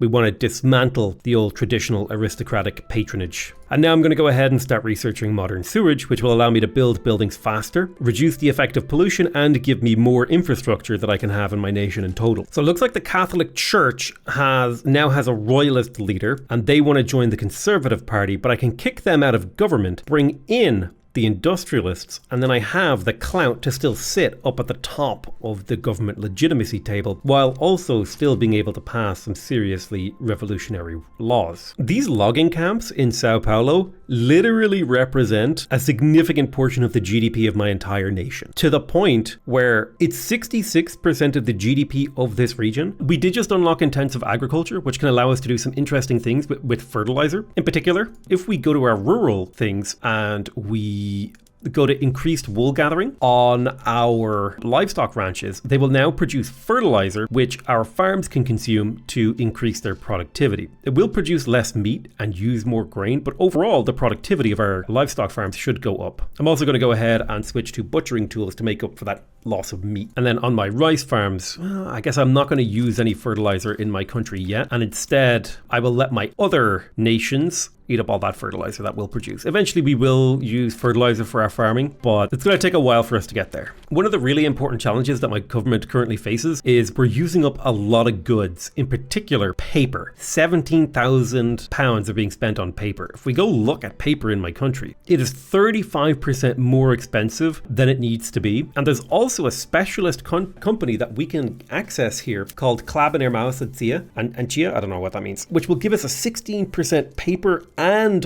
wood production boost, as well as giving us a boost to the maximum infrastructure and our tooling workshop. So I would really like to establish this country, which requires 10 paper mills. And so in Sao Paulo, I'm going to go ahead and build up another 8 paper mills with the intention of adopting that new company once we get joint stock companies here, which we're not too far off researching, which will give us +1 maximum number of companies. The chain of logic is solid and easy to follow in my opinion. Ooh, I like the idea of having free churches in my country to disenfranchise the clergy. So I'm going to go to development, and then in my government administration, I'm going to set it to a secular administration, which will get rid of the clergy. And in my urban centers, I'm going to go to the free churches, which will reduce the clergy even further. So we should see a significant shift in the clergy's political power over the next little while. And that political shift should end up, you can see there's a huge dip in the clergy taking a hit there. And as a result, things like the industrialists, the intelligentsia, and the petty bourgeoisie should see a massive boost in their political power. So I've established some extra export routes for fine art in my country to try to keep the price high so that we can keep this arts academy well employed and profitable. The reason that we want to do that is because fine arts are actually quite valuable when it comes to prestige. So we definitely want to produce a lot of those. We did also just get modern sewage, getting us weekly construction progress, land trade capacity, pollution effect reduction, and a bunch of extra infrastructure and construction sector max level. Awesome. We completed freedom of thought. We can get art academy throughput, or university throughput. I would much prefer to get university throughput, and then we'll get the New Colossus journal entry, and this will push us towards banning slavery, enacting multiculturalism, and increasing the standard of living by another half point. Slowly we have increased the standard of living, but this is the goal that we need to make. I'm going to see if I can reduce the autonomy of Bolivia. It's a 46% chance that they accept. They would not accept. And my only hope is that they have no real way to sway other countries. So let's go ahead and mobilize the armed forces and deploy them to the border. This will be an expensive reduction in their autonomy. And so if they sway a great power onto their side, I can also sway a great power onto my side. So I can just chill. So Russia sided with Bolivia, and a great way for me to cause massive problems for Russia is to sway. Oh, Russia abandoned their support. Okay, that was probably the right move. Because I was about to... Russia does not want me to pull Prussia into that war, because they would get devastated. All right, we're at war with Bolivia. And instantaneously we're in multiple battles. Now, I don't expect to win every single battle here, but I should be able to grind down their manpower, particularly with the assistance of a whole bunch of my vassals attacking them. Unfortunately, enacting child labor reform has actually been defeated in the debates in Parliament, so I'm going to have to change my plans here. One of the big things that I'm going to push for right now is to ban slavery. I think it's time that we give it an attempt, despite the fact that it has the potential to cause a revolution. So the second that we are able to, I will be activating a Clabin, Earmouse, and Chia. We've managed to bring down the price of paper in Brazil quite a lot, which should significantly reduce the cost of maintaining my government, because we are using a lot of paper in our government administration. All right, perfect. We have reduced Bolivian autonomy, so now they should pay money into my coffers, which is subsidizing me. I'm going to go ahead and start another diplomatic play to reduce the autonomy of Argentina. They have a 31% chance of accepting, and Argentina did in fact refuse the demands, triggering a diplomatic play in the region. Now, they say they feel confident, but I'm going to go ahead and mobilize my troops and put them on the border. In addition, all of my vassal states should participate in that as well. And they're already at war with the Mapuche, which should make their life a little bit more complicated and annoying. Okay, we're officially at war with Argentina, and we should be able to use our significant military numerical advantage to grind them down into powder. I'm going to go ahead and raise my conscripts to begin having the military ready for the revolution that's about to be fought. I was expecting this war to go a lot faster, but the revolution will take a while to fire, so it won't be an issue immediately. We've got an aristocratic revolt that we need to deal with, but the timing is such that I literally just finished fighting the war with Argentina, and my vassals should take care of that. Now, I'm thinking of swaying the United Kingdom to my side for an obligation. My economy is going to suffer something fierce for the short period of time that we're dealing with this revolution. Should allow us to have a better chance of winning the war. They want one of my subjects. I'm not going to bother giving them a subject for that. If either one of them gets pulled into the war, I'll pull the other one into the war. I'll play the great powers off each other, and then they really won't like that. We managed to reduce the Argentinian autonomy, so we are now extracting even more wealth out of them. Look at all that money that we're siphoning off from our vassals. That is funding our massive construction industry, which I am now going to expand in Minas Gerais. We just unlocked quinine, which will give us max colonial affairs and remove the effect of malaria, which means we could technically colonize Africa. That's not in our goals. It is something we could do. Like, we could go for somewhere in the Congo. Let's have a look at the population graph. We could get a lot of population if we played around the Congo. Like, there's hundreds and hundreds of thousands of people. So, you know what? For the sake of it, we're going to just have a small colony in the Congo. It's not that far away from us. All of my vassals are supporting me. None of the other countries have joined against me. So this should be a fairly straightforward and easy war for me. Although I am quite low on manpower, we still should be able to crack through their lines with the assistance of our vassals. So Bolivia is defaulting on their debt. Well, that means I'm going to take on their debt of 1.4 million to help them survive, and I'll probably raise taxes as a consequence of that to try to pay off that debt. Now, I know that interest is going to my population, but I don't like being this heavily in debt. I'm going to do a resource industry decree in Minas Gerais, which incidentally should lead to these gold mines producing more gold and thus more minting for me, which is really nice. It looks like we've crushed the aristocratic revolt, which will effectively marginalize the Conservative Party in my country, meaning it'll be much easier to pass laws that they oppose. All right, Right, we've annexed the aristocratic revolt. Our government expenses are going to shoot up as we get back together with the construction sectors, although they may have destroyed the construction sectors that I had built up there, which is fine. They do that sometimes rather than just deactivate them. But we're making so much money from slurping up all this cash from our puppets. Perfect. The Liberal Party won 74% of the votes, which means the plan is going exactly to as we would hope. The Armed Forces wants to join the Liberal Party, so I'm going to bring them into the government, and I'll bring in the industrialists.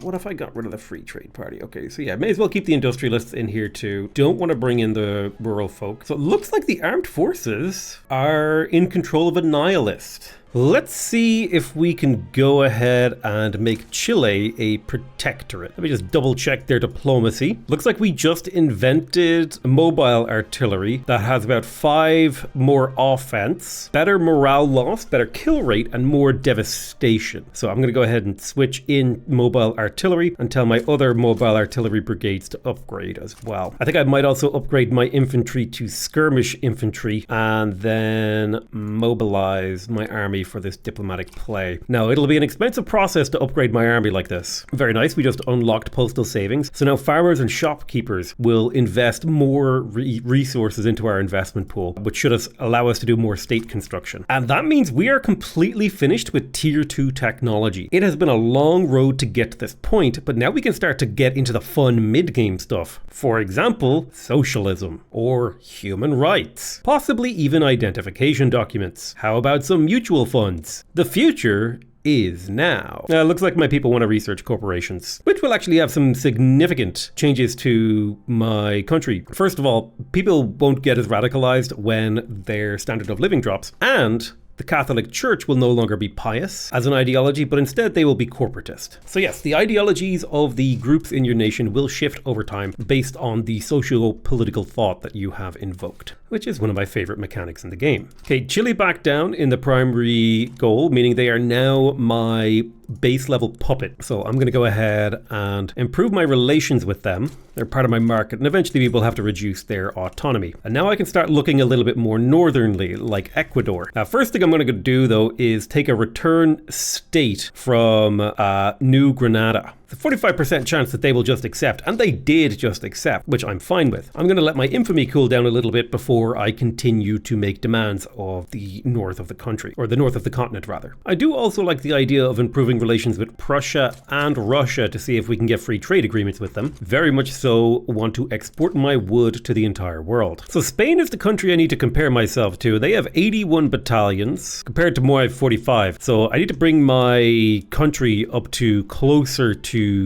competing with them, and that's going to require me to build up my military. So I have laid down a whole bunch of barracks and naval bases on my coastline to increase my military power projection. My infamy has decayed to a point where I'm going to make a play on Venezuela and see how that comes out. They refused, and they want to humiliate me. We'll see what the other nations of the world are interested in. They're currently fearful, and it looks like all the great powers would be interested in getting a treaty port, and I suppose I'm going to go ahead and get a treaty port with Prussia, although I might wait and see if anything else comes along. I'm going to go ahead and grab myself war reparations, and if they manage to pull in another great power, then that's when I will actually give up a treaty port, because I'd rather take them all myself. We might have to try to do a naval invasion here, because I'm actually pretty sure this part of the forest is impassable, which is a little bit of an error on my part. Oh, lovely, we got slavery banned. Amazing. Now, this will cause a massive political upheaval in my country, but at least all these peasants aren't slaves anymore, and this will also massively break the power of the landowners. Now, the other thing we need to do is we need to move down to cultural exclusion. Right now we've got racial segregation, which means all those former slaves are still being discriminated against. So it's time to enact cultural exclusion so we can bring them into the fold as full members of Brazil. Okay, we're at war with Venezuela. Let's go ahead and plan a naval invasion in Bolivar. We're going to go ahead and invade with the 3rd Brazilian Army and see if we can't get a landing here. We've unlocked corporatism, which is going to lower the radicals from standard of living. And I guess we'll go ahead and start researching steel-framed buildings, which will increase the amount of infrastructure I can have in my country, allowing me to verticalize my nation. Our first invasion has failed, however we have ground down their manpower significantly, so we will just keep invading, and we're in the process of expanding our fleets, which should allow us to get extra boats to throw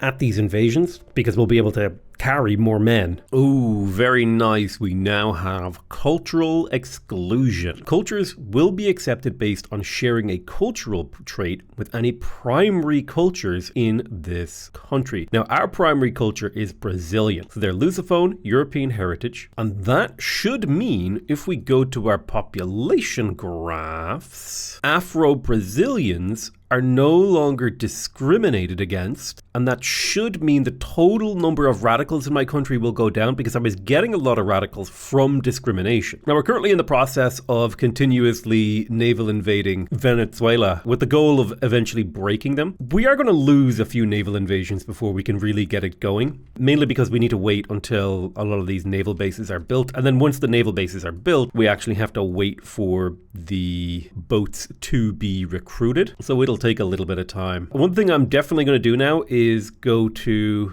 colonial exploitation, which will allow us to generate a lot of baseline resources in our unincorporated states. There's also a movement to enact this. And then any of the states that I think shouldn't be unincorporated, I can just click the incorporation button and bring them into the fold, and they'll no longer suffer those penalties. So it's going to be really good for generating resources, not so good for manufacturing. I'm going to add a couple of extra construction sectors as well so that we can speed up the total construction time in my country. The movement to enact homesteading has become very, very radical. I'm hoping that I can keep this from spilling over into a dangerous territory before I enact colonial exploitation. Let's go ahead and plan another naval invasion of Bolivar. The goal is to just grind down their manpower. Now, had I known that I needed to do naval invasions to fight this war, I probably wouldn't have engaged in it. But the reality is, that's what we're doing now. Oh, brilliant. We actually managed to unlock steel frame buildings, which is going to give us a large boost to our maximum infrastructure and the amount of infrastructure we get from our population. Also, the max weekly construction progress means we can actually put more construction points into a single building, so we will build nice and quickly. You can see here the capital is up to 145 total infrastructure. So I'm hoping we can pull as many pops in here as possible. Now, in terms of technology, I think it would be nice to pop in here and push our military technology forward on the naval front, although I think it might be better if I just focused on the society tech, or if I moved over to finish off some production stuff. I think I'll push production techs forward. I think that's a great way to push my economy up. Here's the thing, we have a huge manpower compared to Venezuela to continue this war for a long, long time, whereas they're going to start to have trouble replacing their losses. We can continue to create a massive amount of naval bases and increase the size of our invasion. So I'm going to start constructing yet more fleets in Bahia as well here, and put everything else I had queued up down at the bottom of the list so we can continue to expand this navy. I'm also going to transfer more units into this 3rd Brazilian army because now I can get up to 18 troops landed without landing insufficient support landing penalties. I'm also going to give this army extra supplies to give it a 10% offense and defense buff, which should counteract some of the negatives here. We don't need morale recovery, we don't need forced march or anything like that, but I am willing to spend a little bit extra here to oversupply this offensive army. Now, I think we're going to go ahead and activate Klabin, Earmouse, and Chia here. It's a 14.1 productivity boost.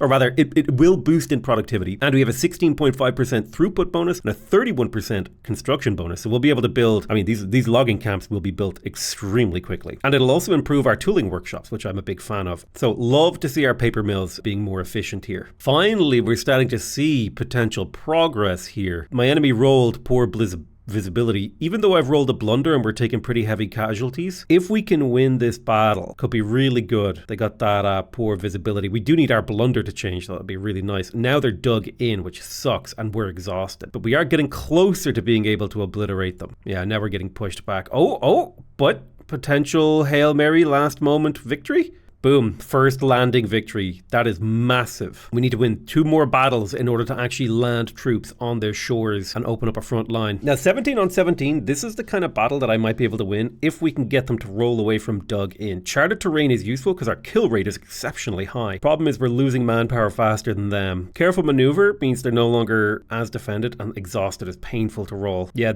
dug in was rough for us, but we are getting a lot more kills due to this large battle. We did just unlock the baking powder for the food industry. So I'm going to go ahead and plug in baking powder as well as pot stills. This will increase the demand for sugar. I think this is the turning point in the war. We have successfully managed to grind down their manpower in both of these. And while our manpower is dipping, we are on the verge. So if this naval invasion doesn't work, I will now have 25 plus ships at my command to land even more troops. I'm going to go ahead and actually cancel this naval invasion so I can bring more troops and swap out the wounded ones. Excellent. We just got colonial exploitation, meaning we can actually set some colonies. We're going to immediately establish a colony in here, and I would love to increase our colonial stuff, but even just having a small colony here will do a lot for us. We'll also need to build a port because it will give us an in to Africa to potentially conquer and nation build over here. It'll give us access to more pops, basically. An outpost in Africa. All right, let's go ahead and start another naval invasion. By the time we get there, we should have more armies. I'm going to go ahead and promote this guy so that he can actually effectively command the navy that he's been given a charge of. So now we're trying to land 30,000 troops. Their manpower pools are starting to be heavily depleted. This should not be a problem for us anymore. Now, unfortunately, because Pedro himself is the one that's been leading these battles, he's been getting some negatives from battlefield defeats, but we should start to see maybe some victories here. Even with just 5 troops and a blunder, looks like we're starting to break through thanks to, I think, a manpower advantage here. It's strange that we're winning this one. Now, it looks like the extra supplies and the eliteness of our troops is what's helping us push through that difficult landing. I think it's finally happening. We're getting the kill rates, the damage that we need. So I can actually stop building these naval bases in Bahia. Now, I don't remember why I was building barracks in Sao Paulo, but I think I'm going to go ahead and just cancel all that. I think it was for fighting some of these guys over here. I think really it's kind of more important for me to expand my industry. I now built logging camps at like an absurd rate. So I think getting these logging camps under construction is going to be important. So I've just queued up a metric ton of these logging camps, and we have like a 60% construction efficiency bonus here. So that's going to mean we build them real quick. Now, technically, you don't get the full benefit of 2 companies because they compete with each other, but it means I don't need to continue to expand my military. I should be able to expand my GDP. That will make my country more attractive for migration. And once we have multiculturalism, which we can do once we have learned human rights, then we're on the road. At long last, we have successfully invaded Venezuela. Troops have actually managed to capture a region, and we're going to start pushing through, and then we can conquer them and make them our protectorate. I think that was our goal here. Yep, and we want war reps from them too. Now, the nice thing about building all this wood is that it's going to make wood cheaper in our market and also make everything else more expensive, because not only will more people have jobs and have higher paying jobs, less people will be working on subsistence farm producing these not so productive resources. Like if I look in here, 39,000 people are producing a positive balance of 1,000. I compare that to 2 sugar plantations with a minus 46% price here. They're producing 1,000. It cannot be overstated how unproductive subsistence farming is. And the hope is here that this guy winning battles should maybe lead to a boost in his popularity. But the quality of life in Brazil is actually exceptionally high. We're the 18th highest quality of life in the world. We're the 13th largest country from GDP point of view, and we're the 21st largest from a population point of view. Venezuela is now our protectorate, and we're getting their war reparations to pay for economy, and our army just demobilized, so we got serious cash flow to the point where I'm going to build a few more construction sectors in Rio itself with the point of view of building this up. What I really want is a lot of migration to Rio, and in fact I basically want to get rid of the peasant population, not by getting rid of them, but by making it so incredibly profitable to live here that people can't help but be attracted. I'm also going to lower taxes just a smidge and cut my consumption tax on luxury goods. I want to maximize my people's standard of living, so lowering taxes and keeping investment high is the goal. Now, Bolivia will accept the reduction of their autonomy, and that will turn them into a full puppet, so I'm going to go ahead and do that. Argentina only has a 66% chance of accepting. Chile will accept, so I'll reduce their autonomy. The more I can reduce the autonomy of my vassals here, the better it is for me, because the more of their wealth that I can extract and pump into my country, which means more of their population will be attracted to migrate into me. I believe if I look at the migration map mode, some of my people, for example, over here in Lima in Peru. I think I may look to annex Peru soon. There's a 3% chance that they would accept. Paraguay might not accept. I think I should probably get control of New Granada and Ecuador before I do that, though, which would require a pretty large improvement to our military power. I think I am going to go ahead and pass homesteading. I think it's better than tenant farmers. Tenant farmers allows the farms in my country to be privately owned, which empowers the aristocrats. It does give us free peasants, but if I go to homesteading, it'll actually allow homesteading for rye farms, which will increase the total number of farmers. Enacting homesteading will actually extremely disempower the aristocrats in my country, which is actually an important part of continuing on. Although that said, I'm pretty sure the aristocrats have already been basically marginalized. Yeah, they've lost so much political power from the revolutionary struggle, but they're just super marginalized. We've basically taken them out of the equation. And now the juggernauts are the intelligentsia and the industrialists. They're in control of the country, revolutionizing us. One thing I definitely need is more bureaucracy. What's the price of paper like in my country? It's actually quite cheap, so I could easily spend another 165 paper without really causing much of a stir here. Every single government building uses 20, so I could probably add 8 government buildings to this. And once this construction sector is done, that's probably what I'll do,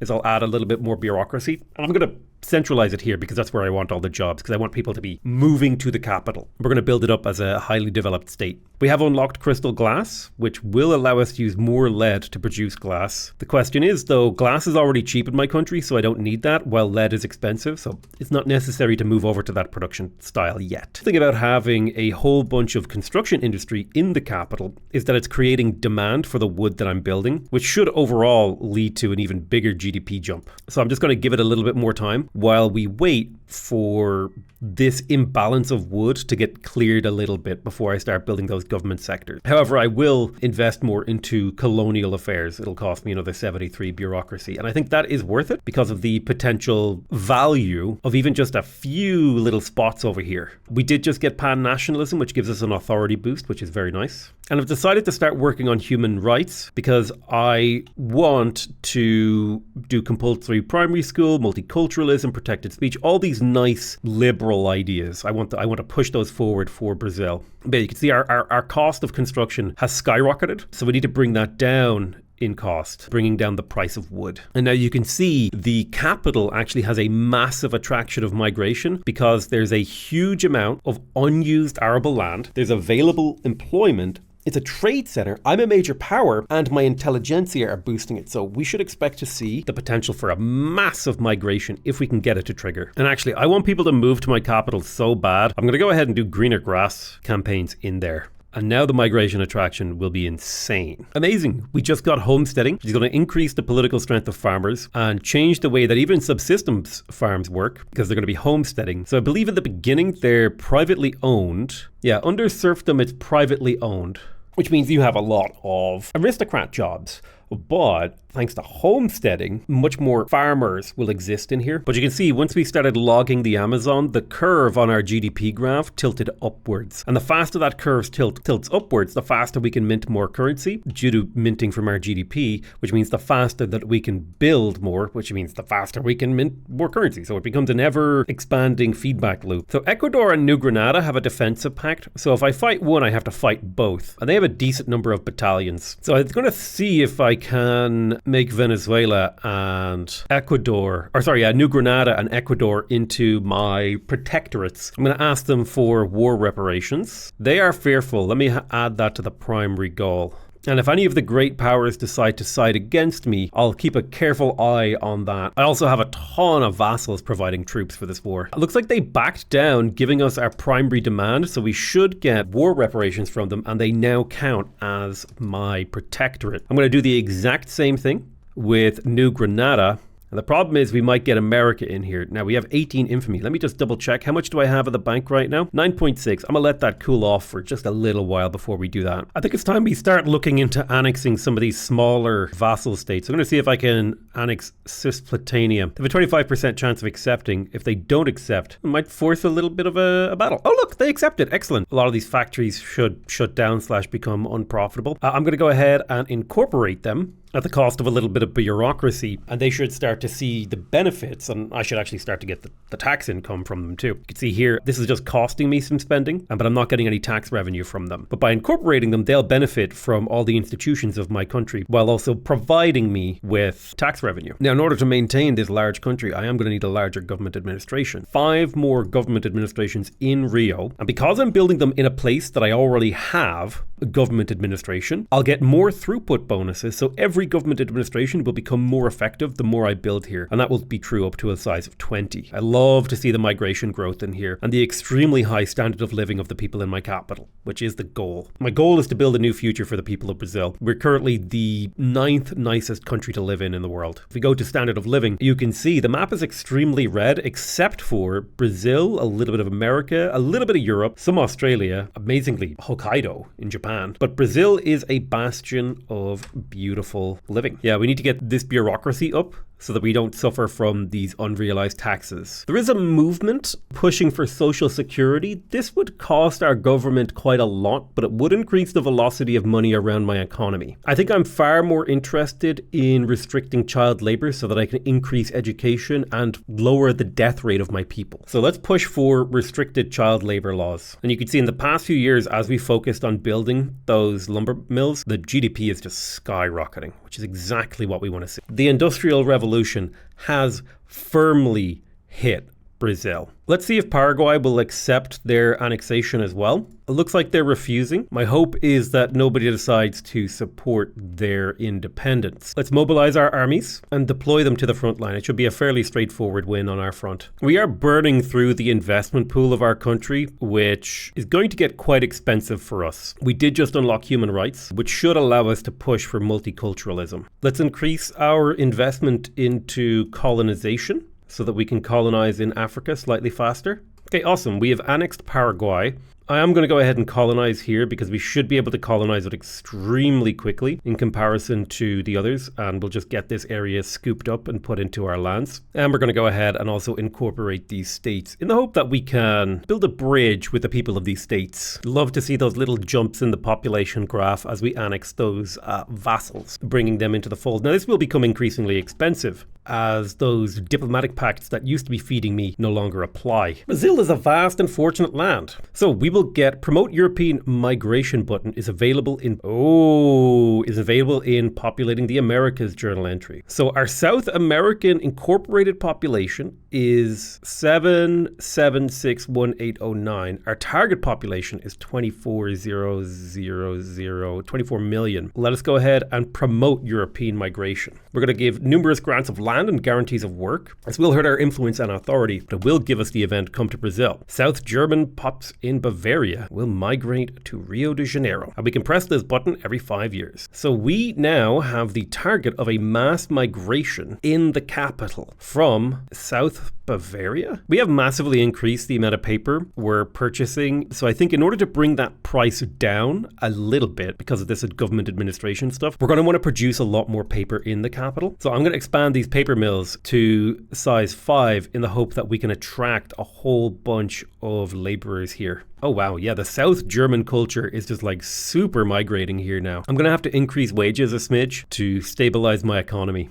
I like to be at about like zero spending and like zero overspending, zero deficit, and have a very small gold reserve. We've officially restricted child labor, which should lead to some pretty negative effects on the lowest class of people in my country, like the laborers, who are more likely to depend upon the child labor to give them some money. But it should also lead to a major reduction in mortality and therefore a lot more population growth, not just from migration. All right, let's go ahead and pump up the education investment. This will also lead to more assimilation. If we go to our population graphs here, and we can see 2.4 thousand people are assimilating into Brazilian culture every month, which is not bad.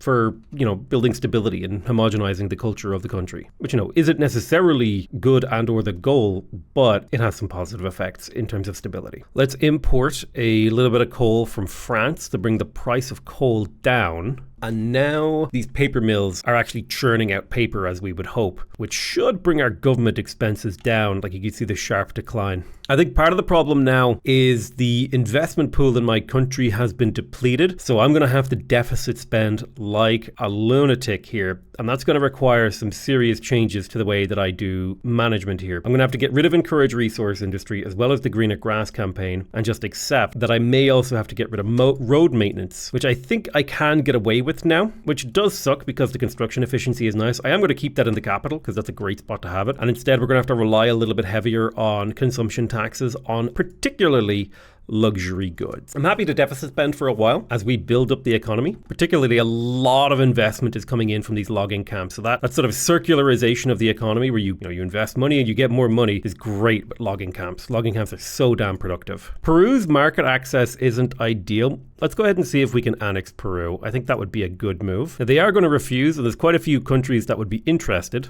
but I'm going to go ahead and just reshuffle my armies around and mobilize and deploy to the front line. But you can see every time that the investment pool actually has enough money, my money goes positive, which is why I'm happy to deficit spend for a little while as we try to build up the rate of investment into the investment pool by building a ton of logging camps. Perfect. Our education investment has finally reached level 4. That's giving us 40% education access and 50% assimilation, which you can definitely see reflecting in the rate of literacy in my country. Like it started out going okay, and now it's skyrocketing. We could push all the way to compulsory primary school, which I think would actually be a great move for my country. It would completely get rid of the extra mortality and give me maxed out education access. But even the poorest peasant in Brazil now has pretty damn good education access, right? 62% here. I'm going to go ahead and focus on unlocking mutual funds to increase the amount of minting I'm doing and lowering my interest rate, because I am going to start going into debt here. The less interest I'm paying, the deeper into debt I can go safely. Peru has been annexed, which will cause some problems for us. They're not going to like that, which is fair, but they will be subject to our laws. And right now, they actually have some pop growth issues. But I'm not going to incorporate Peru for a while because I want them to stabilize. I want a little bit of immigration, Sao Paulo, for example.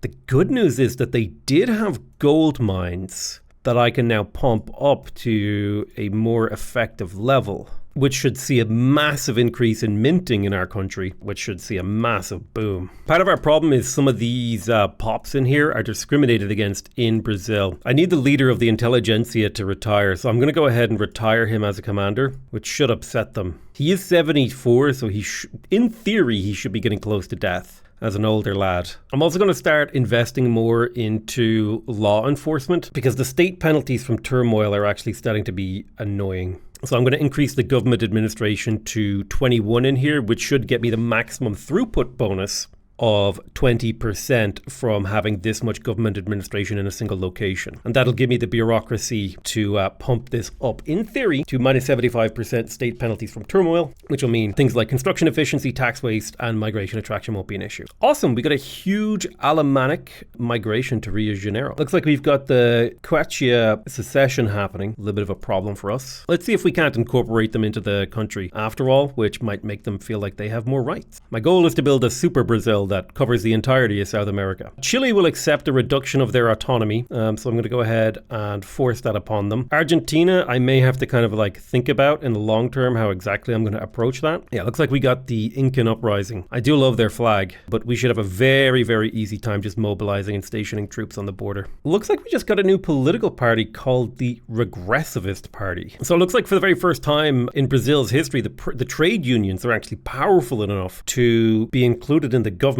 which I'm very, very happy about. We have 100% government clout, so I am delighted to have a righteous government because that's going to get me a ton of loyalists. I don't want migration controls to be enacted here, so I'm going to go ahead and exile some dissidents to get rid of the migration controls. A lot of people want to support a presidential republic. That is not what we are looking to do, though. I am happy to stay a constitutional empire. Nice, we just unlocked canneries for food workshops, which will actually give us a way to make fishing stuff more profitable, as well as our iron, so we'll go ahead and activate that. Perfect. Compulsory primary school has been passed, giving us an extra education institution investment, and that'll lead to better population growth. So we'll go ahead and pump this up the second we have the bureaucracy for it. So much economic growth has happened over the course of the last couple years in Brazil. Our GDP per capita is pretty close to the highest in the game. The Incan uprising has been crushed, and my hope is to use a combination of improving their lives by incorporating them and police forces to reduce the devastation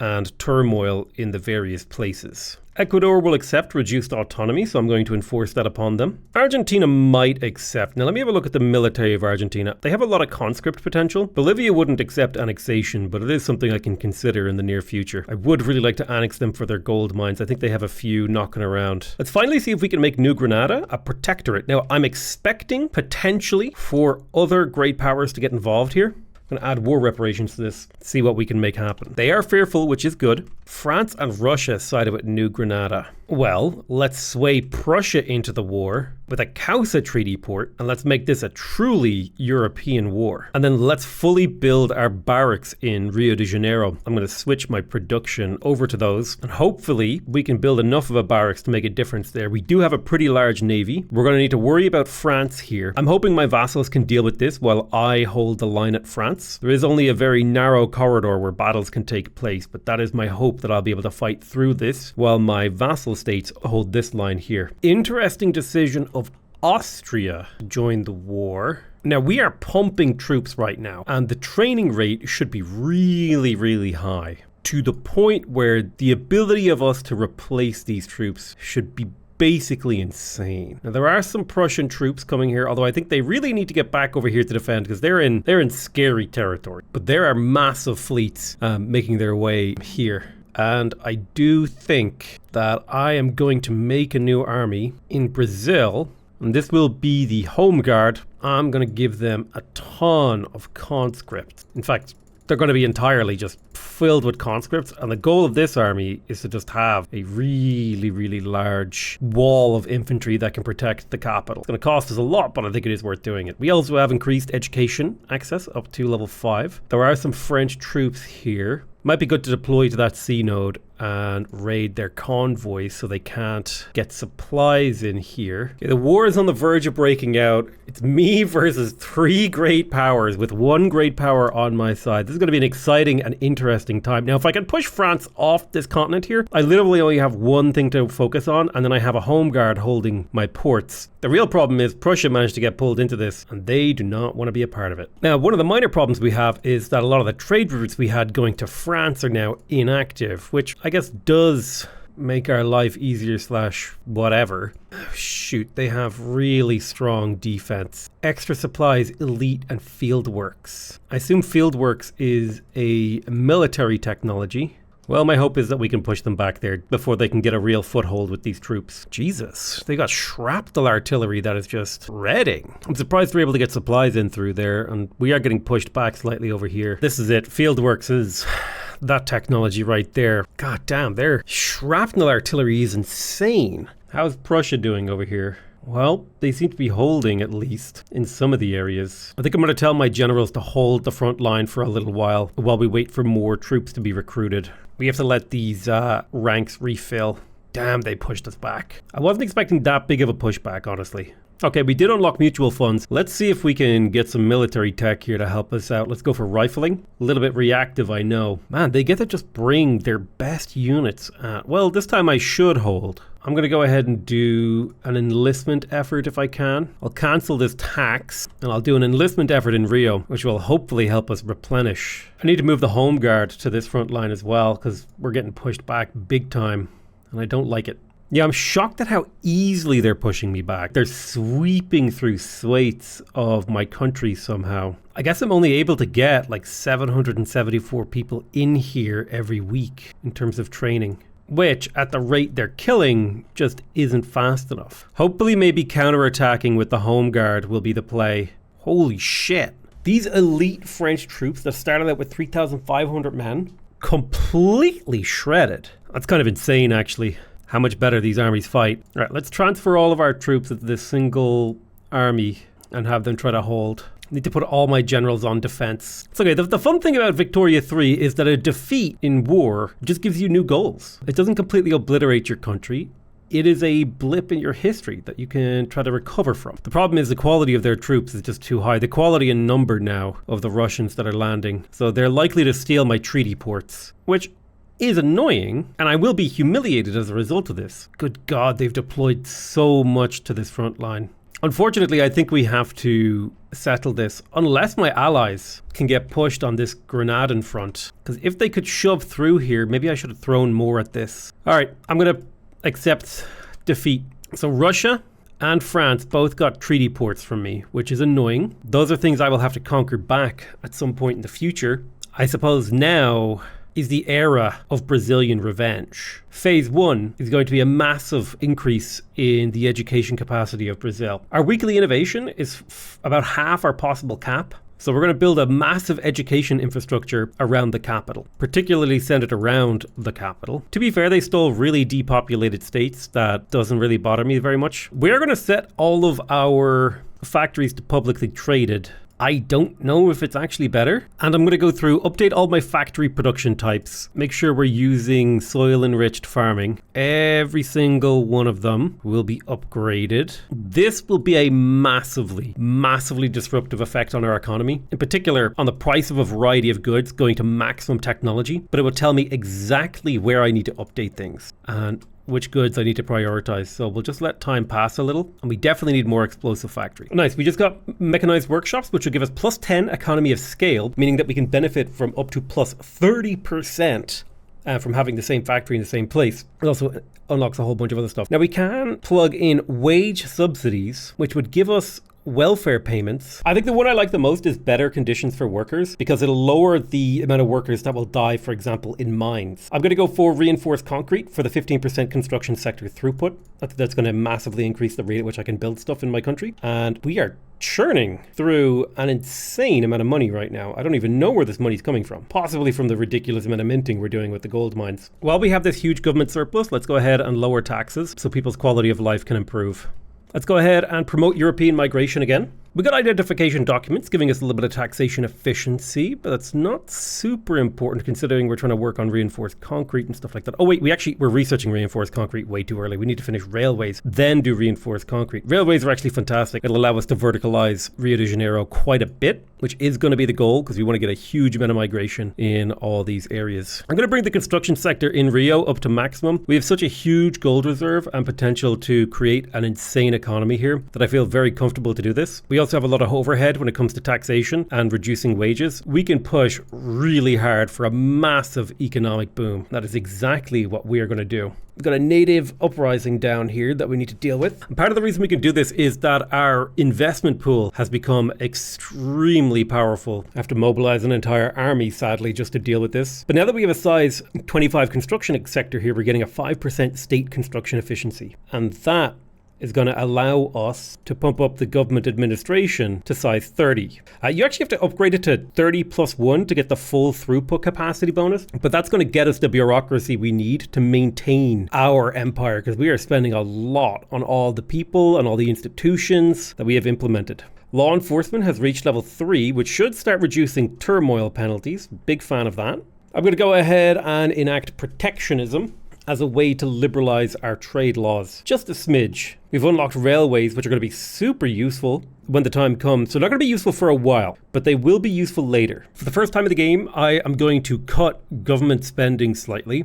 to start to bring things a little bit more into a sane place. That's going to hurt a lot of like the academics and stuff. Their net income is going to start dipping, as is their quality of life, which means their political power will start dipping, which sucks for me. It's not something that I want to do, but it is necessary now that I'm building all these universities and the cost of these things is going to balloon. We are going to start pushing Brazil to its limit. Our GDP will stagnate for a little while we do this, as will our quality of life, but this is going to be significant jump in the rate of the growth of the Brazilian economy, and it requires like a little bit of time working on some other stuff first. The United States of America wishes to enter in an alliance with us. Yes, absolutely. I am delighted with this, which means he is always going to be, or America is always going to be on my side when it comes to every single diplomatic play, which means I'm in a really good position to start annexing subjects. We did just implement protectionism, which is quite nice. Let's mobilize some troops. And can we improve the status of women? No, we haven't invented feminism yet. I wouldn't mind implementing the old age pension. It would require me to make welfare payments and lower the workforce ratio, but it would increase the money that is printed by dependents and their enfranchisement. I think I would also really like to go to public health insurance, so I'm going to try to enact that. We're going to sway the USA to join us into this war with the call ally ability. The USA is not quite the giga military that it can potentially become, but it is really powerful. 15% construction sector building throughput is insane, by the way. It's going to allow us to massively jump the rate at which we build this country, but it is going to require us, I guess the way that I describe this is we've just pressed down the accelerator, which means we need fuel. And I think getting another, well, let's see, what's the best way to get fuel here? It's probably to research all these tier 3 techs. We've basically researched all the tier 3 culture techs, so I think pushing really hard onto the 3-tier production techs would allow me to get into a very, very powerful position very quickly. We've unlocked dynamite, which is going to give us a better chance to discover resources, and there are quite a lot of discoverable resources in Brazil, if I recall correctly. Mostly it's rubber, but that's not important. There are other things that can be discovered. Unlocking rubber is going to be an important late game move for us, so I will start that. And we have fully annexed Bolivia, which will give us access to yet more important mines and more territory that we can integrate. Let's build 5 government administrations really quick to stabilize our bureaucracy. Now, there is a revolt brewing over the fact that we're passing public health insurance, but I think public health insurance is so insanely good. 8% morality and +1 standard of living for the whole population is insane. I have unlocked dynamite, so I'm going to go to all my gold mines and pump them up to the maximum to get as much printing out of them as possible to try to stabilize this huge deficit that we have.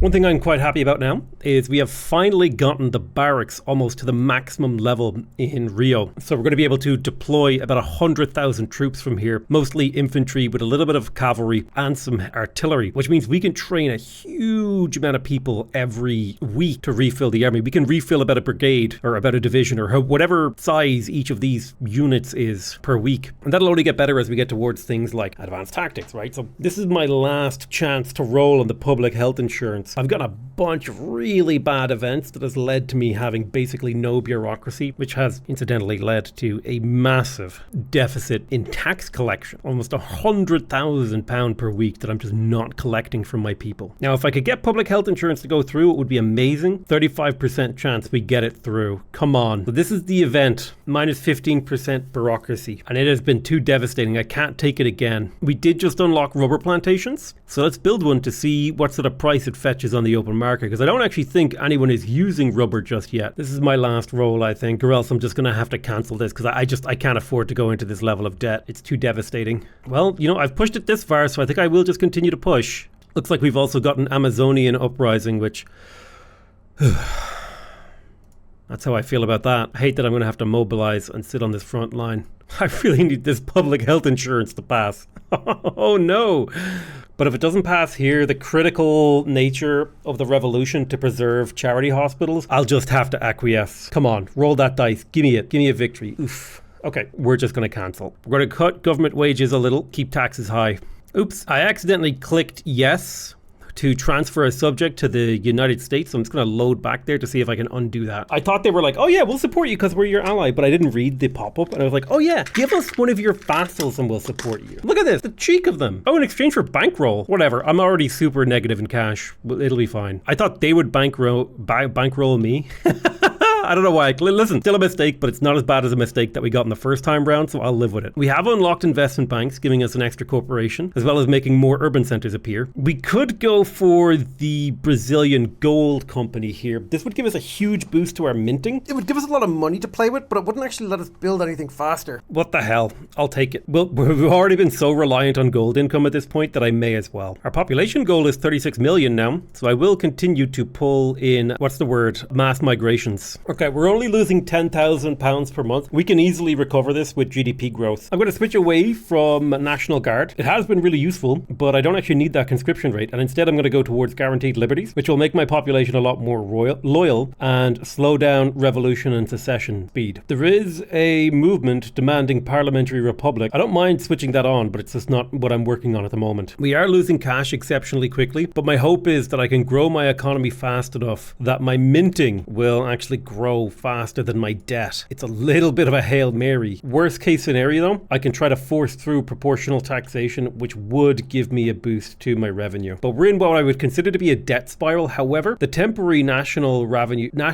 investment pool transfer is a potential savior here because it's a bit like tax. We have finally unlocked feminism, so we can improve the situation of women in my country, which will give me access to more workers. That's one of the main things we need to do in Brazil because we just don't have enough workers. Perfect. So we completed the government petition and we got guaranteed liberties, making people a little bit happier. It means we'll have a little bit more time to deal with the problems of revolution. I do think, however, we are going to have to move away from monarchy and go to a parliamentary republic. The time has come for King Emperor Pedro to step down. This is as far as he can take the country in its current form, and let's hope that this works. There is a movement to preserve monarchy, but unfortunately I don't think we have an option. The movement to enact a parliamentary republic is just far too strong. Philosophical pragmatism unlocked, giving us a little bit of a bureaucracy reduction in maintaining our population, which is always nice. And we're finally back into positive income, slowly digging ourselves out of this £12.9 million hole. Hey, Brazil is now officially a great power. Nice. Which has lowered our loan interest rate, which I think might actually be a big part of why we're able to afford the current situation. All right, here we go. Parliamentary Republic has a 100% chance of passing. Gadoosh. We are no longer a monarchy. Instead, Pedro is a chancellor. The big problem with this is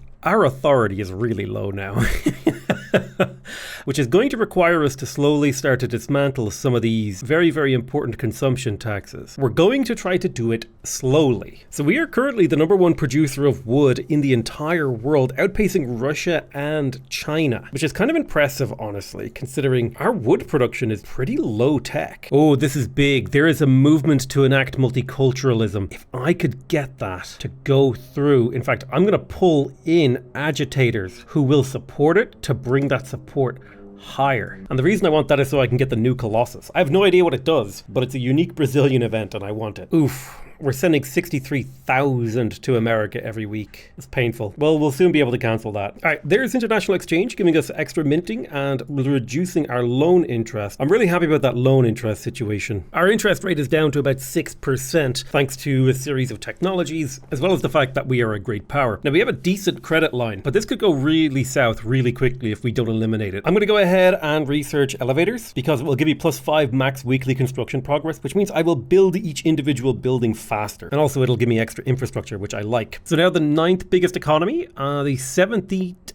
biggest economy per capita. We have the 30th most literate population. We have the 41st best standard of living in the world. We're the 14th most populated country in the world. I feel like we've made something at Brazil and we're only halfway through the game's timeline. There is yet more we can do. All right, looks like we got the rubber rush, which is quite nice. There should be rubber being built up everywhere it needs to be. It would be nice to go to proportional taxation. Right now, we're doing a lot of per capita and land tax, where if this was income and consumption tax, as well as some dividend tax rate, I think this would actually push us in the right direction. So we're going to move towards proportional taxation. Let's see if we can annex Chile. We will bring America straight into this. They shouldn't be able to offer anything to anyone to make this harder for me. I'm going to call the USA in as my ally. Perfect. I'm pretty sure they don't have that much of an army. Looks like we got a mass migration to happen. Let's trigger another one. Let's take our 10 infantry or 20 infantry and 10 artillery, mobilize them and send them on this front line to see if we can't do something about it. Perfect. We just unlocked elevators, which will give us a lot more infrastructure, as well as allow us to build individual buildings faster, meaning we get each building slightly faster. That is quite nice. I don't think it means we actually get through our construction ability quicker. I'm going to pick up shift work so that my larger buildings will benefit from more economy of scale. We just annexed Chile, which should give us a huge boost to our GDP and our population. And importantly, if they had any gold mines, we can now activate them. And indeed, they did have some gold mines down here. Let's start incorporating the states in Chile. We want everything to be incorporated in an ideal world. And there we go. There is proportional taxation, the pumping out an insane amount of revenue. However, it is redistributing where that revenue comes from. The investment pool should shrink slightly, and generally speaking, the quality of the standard of living of my people should increase quite a bit, and that should lead to overall benefits for the entirety of my nation. Looks like clothing factories could use a boost. So I'm going to plant down 11 clothing factories here with a view of making a very, very powerful clothing producer. Although that is at the end of a whole bunch of other things that I need to get done. So, like 3 years before we even get to that. Current government debt is up to 17 million. At the very least, my credit is growing faster. And the amount of minting that I'm doing has accelerated up to 200k per month. It looks like we've got the Free Trade Party, the Communist Party, the National Liberation Alliance, and the Regressive Party. Legitimacy is still high, so I'm not worried about my current political situation, but getting Argentina under control might be nice. I've decided to expand the government capacity in the capital once again. I really like the idea of having a lot of excess bureaucracy so that I can feed those into things like education. But more importantly, the excess bureaucracy actually gives me construction efficiency. So I think it's quite a nice way to grow my economy faster, because construction efficiency, you could see here, I'm inputting 33 construction, but I'm actually getting 40 out thanks to construction efficiency. So if I can get that construction efficiency up to the extra 10%, it actually significantly accelerates how quickly I build things, which will significantly accelerate my GDP growth. I'm going to give charity hospitals another go, I think. Can I get a new agitator? Nope. So I definitely need to bring women into the workplace. I'm going to give that an attempt. The intelligentsia won't go into rebellion, and it would be a nice thing to pass. It would hurt my birth rate, but the workforce ratio and the quality of life and the sheer economic boon that represents is absolutely worth it. Oh, finally, the bankroll on America has disappeared, so I can continue to invest in my government. And this also means I can start dropping some of these regressive taxes and let the country sort of sort itself out. Awesome. We have successfully stamped out monarchism, so the landowners are going to change significantly. Wait, I am still bankrolling America. What the heck? Perfect. There's women in the workforce giving us minus 5% birth rate, but that 10% workforce ratio is huge. If, for example, I come down here to these laborers that are working in the construction sector, it means that the current workforce of 29.4% can go as high as 35%, which is what? In the ballpark of 16% increase in the total workable population in my country. GDP is going to start going up. Line is going to start going up, boys. This efficient bureaucracy, right? This 10% state construction efficiency that I got as a result of building the 50 government administrations, 51 to be exact, to get that 50% throughput bonus. Basically, I'm getting the throughput of 75 government administrations while paying the wages of 51. That's a very important thing. We are consuming absurd amount of paper here in comparison to the baseline 20 per level, because we are consuming 50% more. But the efficiency of this to produce bureaucracy, which then gives me a 10% construction bonus, which allows me to more efficiently translate my budget into more GDP. So from this point onwards, I think maintaining this bureaucracy as high as I can is important. Well, you might sit there and you might say, well, why don't you just build more construction sector? The thing about this is that this 10% construction bonus, it applies everywhere and it counteracts negative construction penalties, which is really important. It's hard to exactly explain the mathematics, but basically going from from a minus 20% construction penalty to a minus 10% construction penalty is actually more powerful than having 10% more construction capacity. I would have to go into the maths that I'm not particularly prepared to do while I'm just playing the game, but you just have to trust me that that is true. And if you're interested, go check the comments. Perhaps someone has explained it. Now, if I get past public health insurance, it would be amazing. So I'm going to go ahead and push for it, because if I can get public health insurance through and decrease the mortality of my population growth should, in theory, skyrocket. It's going to be tough to push it through because there's a huge percentage of my population that does not want it. We can add an extra company to our country. It just really depends who we want that to be. We have a few really good candidates. I'm quite happy with the ones that I've chosen so far because I think they've best represented my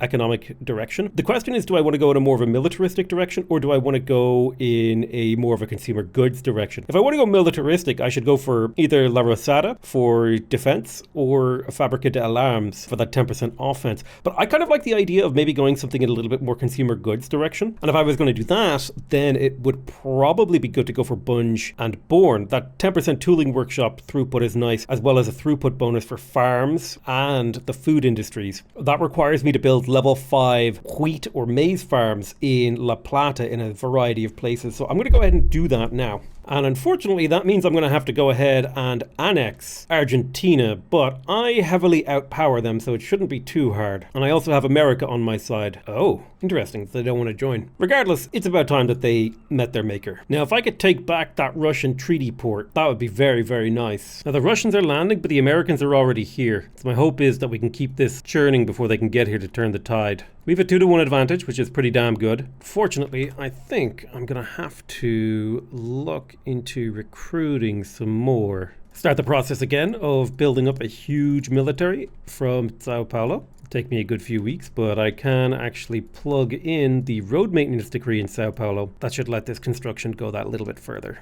Nice, we got public health insurance. This is huge. We're going to immediately pump that to maximum, which is going to give us minus 16% mortality. And this population will start booming. Let's raise our conscripts to join the army as well, because their manpower is starting to out-manpower us. Oh, we got a new chancellor. Pedro has stepped down. Diodoro de Castro is the new guy. All right, what are you? You're a social democrat. How do you feel about multiculturalism? For some reason you oppose it. Don't understand. Okay, I think as long as we just keep holding here, they're gonna have a harder and harder time reinforcing, because I am raiding convoys over here. Now, they're trying to enforce a peace deal, and we need to push back. But we need to wait until they deplete their ranks a little bit more. Let's begin some reckless advances and see how he does. Because our war support is dipping way too low. We need to actually start capturing some territory. We're depleting them. They are getting depleted. And we are reinforcing at a similar pace, if not faster. Okay, it looks like Russia and the USA dipped out of the war, which is perfect, because now I can get some real battles going. Wait, what?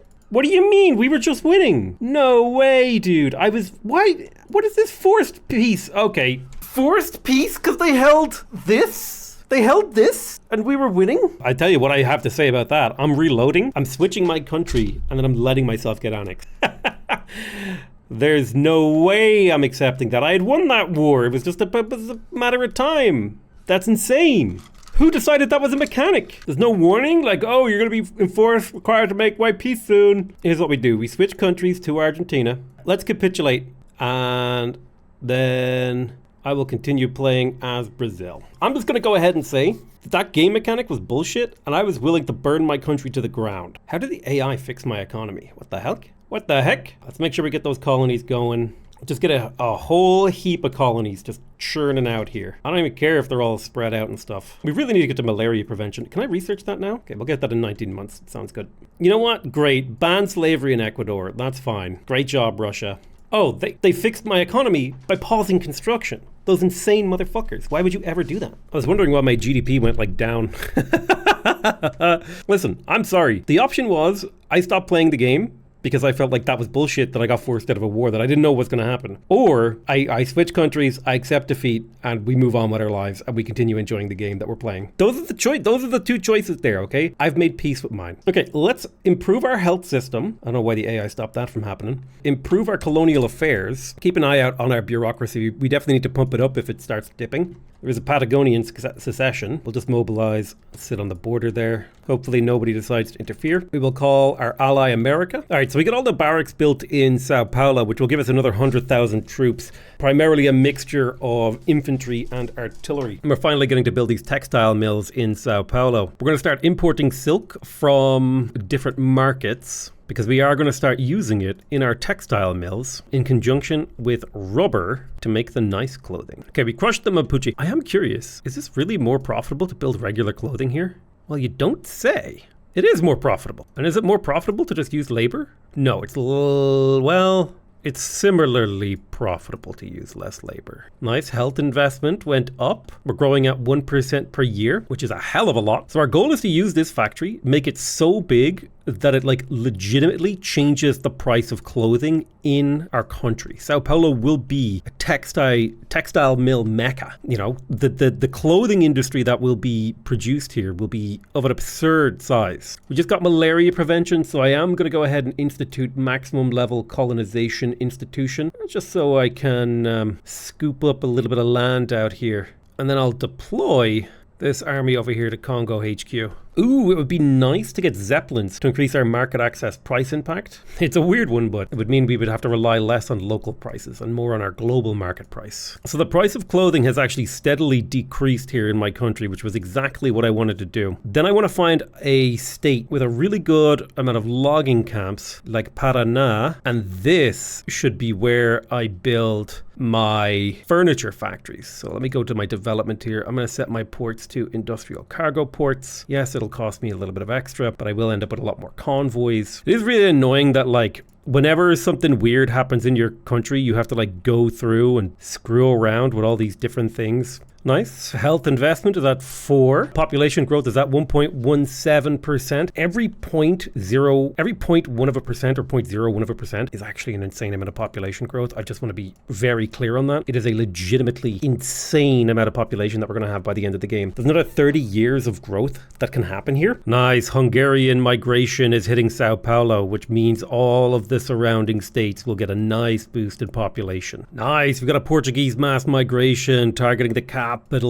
Let the migration come, baby. Quality of life is 14.5, which is 17th in the world. And I will point out that I am probably the only great power at that level. GDP is number 6th in the world. Our population is 11th. Literacy is still 19th. We are taking the poor, huddled masses of the world, as we should. All right, let's make sure we declare an interest in the Congo. Not sure how I lost that interest. Consumer goods price. Oh, look at that. Furniture is coming down in price, which will mean people will be happier. All thanks to this one factory here that will churn out the furniture that the world will use. It's only the beginning. Okay, what do my poor people spend the most on? Looks like a lot of money is going towards clothing and grain. Clothes seem to have gone up in price as the quality of life has gone up. Remember, as people... Oh, also it has to do with market access too. Clothing is going to change in price based on where it is. Yeah, it looks like clothing, grain, and furniture. We can definitely bring down the price of grain. I'm going to get rid of Pernambuco premium fabrics. Nice. We're getting Cajun mass migration. If I wanted to switch to a higher tier of construction, I would... Oh God, I hate that this happens every time. It drives me insane, dude. It's the thing I like least about the game is like, I can't just set it, be like, hey, everyone uses this system. Constantly, I have to go through here and be like, hey, change your thing. Let's see if we can push multiculturalism through here. It would allow us to become the new Colossus. And if we could pull that off, we would become like gods. Our GDP is skyrocketing. Our population is skyrocketing. We're growing 300,000 people a year. Let's bring the armed forces into the communist government. Let's go to iron frame buildings. It's been a long time coming, and we will deal with the economic fallout of lacking iron. Prepare for the largest construction project of iron you've ever seen. So as we transition away from wood construction, the price of wood is going to decrease. Our hope is that we can keep Brazilian forestries like somewhat profitable. So establishing export routes and building up ports will be an important part of that. I'm going to get rid of premium fabrics. I do want Brazilian home goods eventually, but I'm going to take the Metal Guild of Brazil because, I mean, I'm in the process of building iron mines, and this extra production efficiency will be super nice while I build all these iron mines and just like crap out an insane amount of iron. So you can see the price of iron skyrockets, and then as I build the capacity to fulfill that demand, the price has started to come down heavily, which is perfect. It's exactly what we wanted. We're in the middle of an industrial revolution here, and that will cause the price of other things to go up. Now, glass is created, I believe, if I go to the industry tab here, glass makes use of lead. So do I have any lead mines somewhere? Minas Gerais could be the place that I want to produce glass from. Although Rio Grande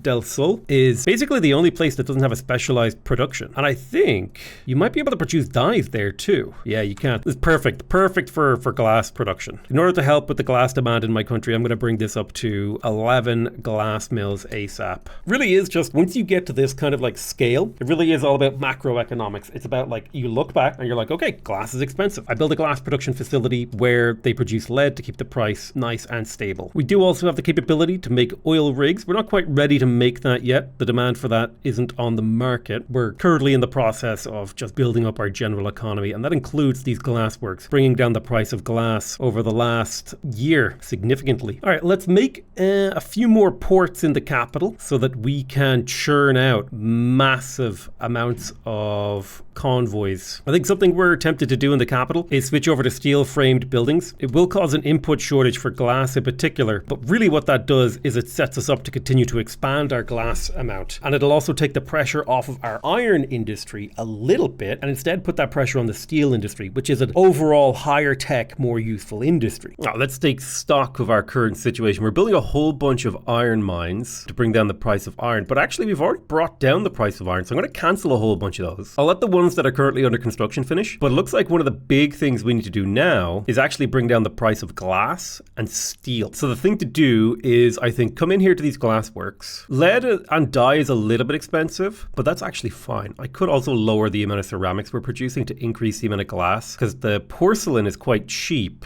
So I think I'm going to prioritize glass production without ceramics, as that just seems straight up better for total production. And this factory just became like a lot more profitable. Let's mobilize our troops to continue to fight colonial wars in Africa. We've gotten a decent chunk of land over here, and this mostly exists so that we can get our hands on some of the resources of Africa and take it away from other people so they have to trade with us so that we can have a little bit of a monopoly. I am going to let these furniture plants finish before I start improving glass. Although that said, a lack of glass in my economy is actually devastating for some of these places. It's actually causing shortages all over the place. So let me go ahead and get that glass online right now. 7 glass works being produced, and it'll take 14 weeks to expand this production facility. So I'm going to finish political agitation, and then we're going to grab macroeconomics for that market access price change, which should normalize the price of goods across my economy a lot. It basically will eliminate half of the variance here, meaning the difference between these two prices will become a lot flatter. Now I could establish a colony in the Congo.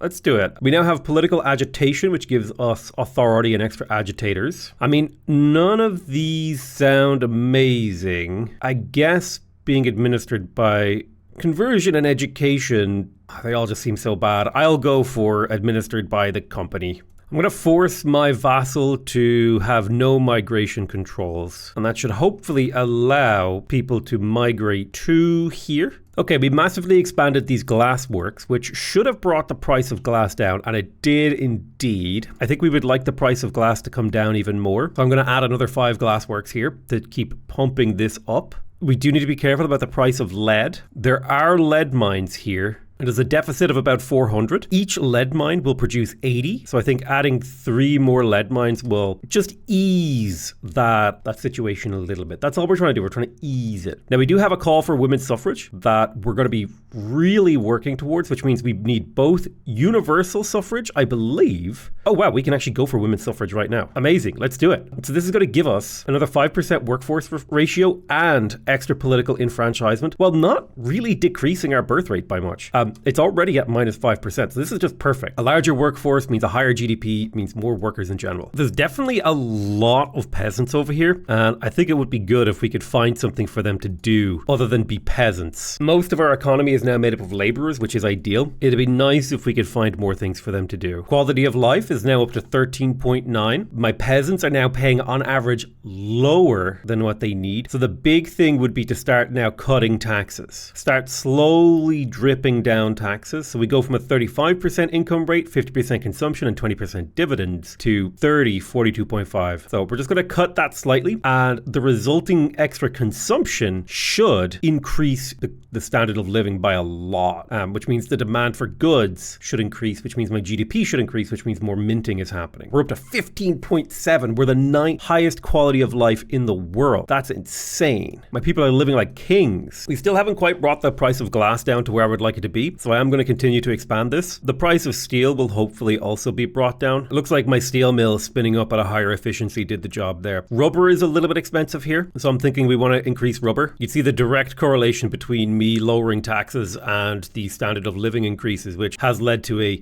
large increase in GDP as people consume more. And because they're consuming more, you can see the price of goods has increased slightly. So there's definitely a transportation problem in my economy, as well as glass and coal. Luxury clothes, something we might need to look into. Clothes in general are quite expensive. Now, I was trying to remember where I was building those clothes factories, and it was over here in Sao Paulo, and I shall be expanding this as well. Oh, nice. We got women's suffrage. That's amazing. So now we have a huge workforce. We have dependent enfranchisement. That's amazing. Huge step forward for us. Look at that reinvestment coming into the investment pool. We're talking 80K per week. That's insane. It would be nice to go to laissez-faire. Interventionism also would be quite nice. I think it's slightly better than agrarianism. Agrarianism served us well, but we're gonna move to interventionism. If we could make that change, it would be really nice. I would love if someone could help me enact multiculturalism, but failing that, I think universal suffrage is a good move. It's time to begin a massive expansion of the rubber industry. It'll only take a few weeks for each one to be built, but we're not going to go to automatic irrigation, even though that would double the productivity of them. We just need to bring down the price of rubber a little bit. I'm going to divest from our colonial affairs. I think we're past the point in the game where we care about colonizing, and we can start getting rid of that as possibly even deciding to go down to no colonial affairs. But we definitely just want to go down to the lowest level here and look to start investing in other things like workplace safety. We're now the 4th biggest economy in the world. That's where Brazil stands. And the 5th highest quality of life in the world. The 12th most populated country in the world. We did just unlock macroeconomics, which gives us another company as well as a 5% market price impact, which means the deviation in market price across my economy will be so much flatter, which means the price that my people will pay for their goods will be very, very flat. So I've basically completed the society tech tree. There are some things in here that would be nice. Like, for example, if I got paved roads, I could build things faster. So I guess I will go for paved roads. And I'm going to prioritize antibiotic first, however, because I really want that max healthcare investment, because that is leading to a massive population boom. Immigration aside, just like the fact that I can come down here and look at some of these laborers, like their mortality rate, despite the fact that there's pollution, they work in dangerous conditions, thanks to the public health insurance system, lowering mortality by 16%. I do kind of wish these numbers better exposed what was actually going on in the background. Let's lower taxes again to allow my people to increase their quality of living. Should start to see that increase once again. I want my intelligentsia to be feminists, so I'm going to give them the feminist ideology so that we can protect the rights of women, because I really like having women's suffrage. It makes my whole country a lot stronger. Wait a minute, what happened to the USA? wait. The Unified Scientific Association? What's going on here? Oh, it's a technocracy. Fascinating. We've brought the price of clothing back down to reasonable levels. Unfortunately, glass still remains incredibly expensive, as does rubber. The more rubber I build, the more rubber just gets expensive. It's fascinating. All right, so one issue that we're running into is we're actually lacking workforce, again, while we pushed the rights for women. So I'm going to start implementing steam thresher machines, because what this does is it will free up a huge amount of workers across my country to work in more profitable industries. And we'll do that until the price of coal gets a little bit high. And we're also going to go into automated irrigation, which will save us a huge amount of workers in the agricultural industry, as will steam donkeys in our mining industries. And the problem is that engines have become a little bit expensive, so let's prioritize fixing that. Now, we could go for Brazilian home goods, which would allow us to expand our furniture and glassworks a lot. Alternatively, we could go for Bahia steel producers, which would give us 5% state construction efficiency, which is very, very powerful. And late game steel is a very useful commodity. I do think one of the best companies for Brazil, though, is Bunge and Born, because it affects 3 different buildings and 4 buildings if you include the tooling workshop, which is insane. So I'm going to go ahead and make sure that I build the kind of farms that I need in the area that I need to make it work. We are the 3rd best standard of living in the world, and our GDP is number 4. Oh man, it's becoming insanely powerful. Okay, so let's advance the development of the Amazon. So let's develop the Amazonian states, which should mean Santa Cruz now has the developed Amazon rainforest, which is not quite as bad when it comes to the construction efficiency penalty and infrastructure. So let's take Bunge and Born. Now, we don't care about this level here. What we really care about is the fact that 3 different buildings are getting boosted, all to do with increasing the food availability of my people. And that should just generally make my economy jump up in productivity over time. I think it's time to go to full steel frame building production across my entire economy. This is going to cause a massive increase in government spending and a massive demand increase for glass and steel, but we can fix that. We've also got an infrastructure problem in Minas Gerais where we're building the glassworks, so we're going to need some railways here. We have unlocked electrical generation, which is going to make things very interesting now that we can make power plants. I'll put 1 power plant in the capital so that we can start to, produce a little bit of electricity. If wood is the fuel of the early game and coal is the fuel of the mid game, electricity is the fuel of the transition to oil. We got antibiotics, which is perfect, so we can increase our healthcare institution investment, which will increase the standard of living and reduce the pollution effects, which we're very happy about. That standard of living is very, very important. Higher standard of living increases education access. It increases the population's growth rate thanks to the reduction in the dangerous work conditions of the health sector, so on and so forth. We need to bring up the productivity of our forestry industries because the price of wood has come down a lot. And the only real way to increase the productivity of wood is to sell more. Part of our issue right now is we just do not have enough convoys. So there will have to be a period of convoy construction for us. Interventionism failed at passing, but let's see if we can get universal suffrage through. I think it wouldn't be bad to start implementing social welfare as well. Poor laws could really help people out. Yeah, building extra convoys has brought the price of wood back up in the Brazilian market, which increases our total profitability, which was the goal. I think we will need to build a few more trade ports, however. Now, electricity is unique in that it's purely a local good. And what that means is that it can't be transmitted from state to state. Now, I would argue that it would be nice if a small amount of electricity could be moved from state to state. But in order to just support our urban centers, we are going to pump out arcades. And electricity will be in short supply for a little while in this place while we get those power plants up and running. We've got a deficit of 100 fine art, so I'm going to build 10 fine arts academies in the capital to deal with that. Other than that, I think we've mostly solved the Brazilian economy, so to speak. We have a deficit of 2,300 steel, and I think each steel mill produces 120 steel, so that means we need about 20 steel mills to cover that deficit. So I guess 20 more steel mills in Minas Gerais, probably not the end of the world. We'll get those up and running. We've also got a deficit of about 1,200 lead. Considering 10 levels is 800, I think adding about 10 more levels to the lead mines will help out as well. We are subsidizing the power plants to make electricity cheap for our economy, which means you should be able to come into this urban center and pump out electric streetlights. And so now services in this area are extremely cheap, while transportation is still quite expensive. But remember, the cheaper we can make every good in our economy, the happier our people will be. One big problem we have is that the price of transportation in Rio de Janeiro, because it's a locally produced and consumed good, is extremely high, which probably indicates we need to build some railway. So I'll slap down 10 railways here to support the local economy that I will also subsidize. Amazing. We got paved roads, which gives us a huge amount of extra weekly construction progress, land trade capacity, as well as infrastructure. So this is going to be extremely nice because now I can focus on actual tech. Okay, I'm going to increase the wages for my government employees again to bring that back up. And the idea is the more I pay my government employees, the higher their standard of living, the more taxes they'll pay, the more goods they'll buy, the bigger my economy economy will get in general. Awesome. We have poor laws now, which is going to increase the amount of welfare payments we make. Now, how welfare works is anybody who is like suffering at a low quality of living. So let's see if we can find some peasants here, for example. Oh, wow. These peasants have like an amazing quality of life. Hold on. Good God. These peasants are living like kings. I'm going to be honest. I don't even know who I'm paying welfare to.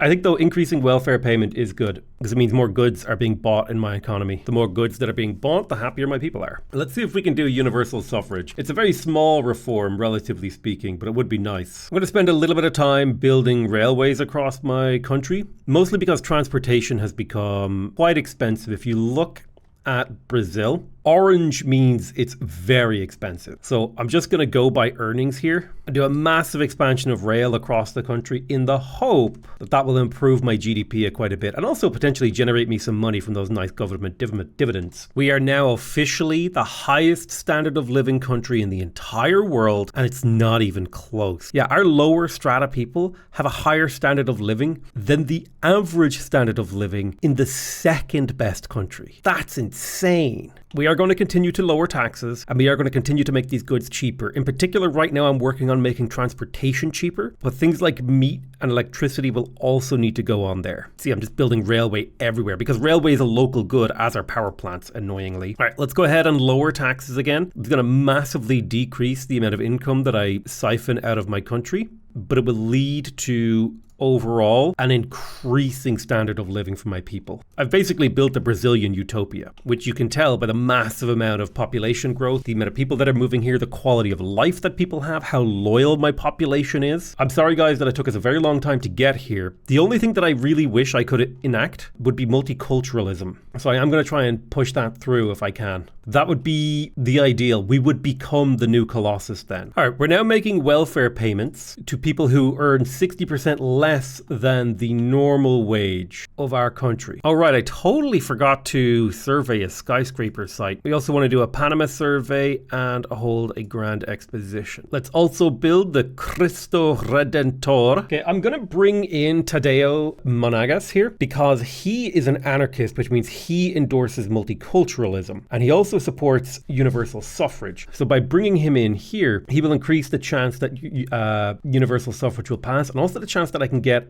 multiculturalism passed, I hope. Let's cancel universal suffrage for now, which will radicalize the politics behind that, hopefully making it easier to pass in future. Then let's bring the Communist Party and the intelligentsia into government, maximizing the righteousness of us, giving us a huge boost to enactment time. And we are going to attempt multiculturalism. 20% chance to succeed, huge chance to fail. This will radicalize some of my population, but we need multiculturalism. It's the final piece of becoming the new Colossus. We can now start to produce automobiles, which are an extremely late game thing. And also we have chainsaws available for our logging camps. All right, let's go ahead and build a skyscraper in Rio de Janeiro. This will give us a 25% government administration building throughput bonus, which is going to be massive for our bureaucracy that we've built here. Looks like multiculturalism failed, which sucks. I wanted that to go through. We could go to graduated taxation, which would lower the reliance on income tax and increase the reliance on dividends tax, which I think that would be a pretty good reform. Bring up the standard of living of my people a bit. Awesome. We finished our skyscraper in here, which should, in theory, massively increase the throughput. I guess once the skyscraper is actually fully employed.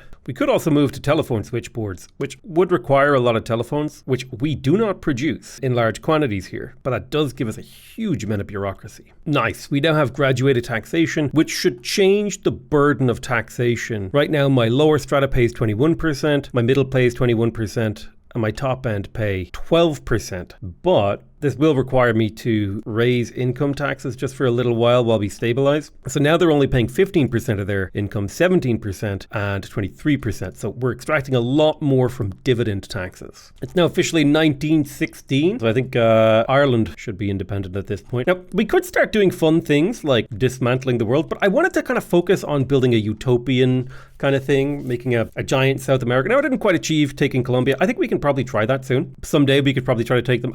At this point, I don't care. Like, I feel like I achieved my goal. I have built a super country of incredibly literate, incredibly rich. We're the fourth biggest economy in the world, the highest standard of living. We're the 10th most populated country in the world. And that is only continuing to get better as we continue to pull new people in. I would love to pass census suffrage and then ideally multiculturalism. This is what we've been focusing on. It's been going so well. And I've got 20 years to put the last few final touches on this beautiful thing that I've built here. I have managed to bring the price of transportation in my country down to a very reasonable level. So what are my people paying too much for? Automobiles is really the thing, but also clothing. We need to bring the price of clothing down. Okay, this is amazing. We just got universal suffrage in. That's plus 20 political strength per vote. This is going to change the way that the political power is distributed in our country. I think part of our advancement now as a country is going to be enabling rail transportation across all of our industries. And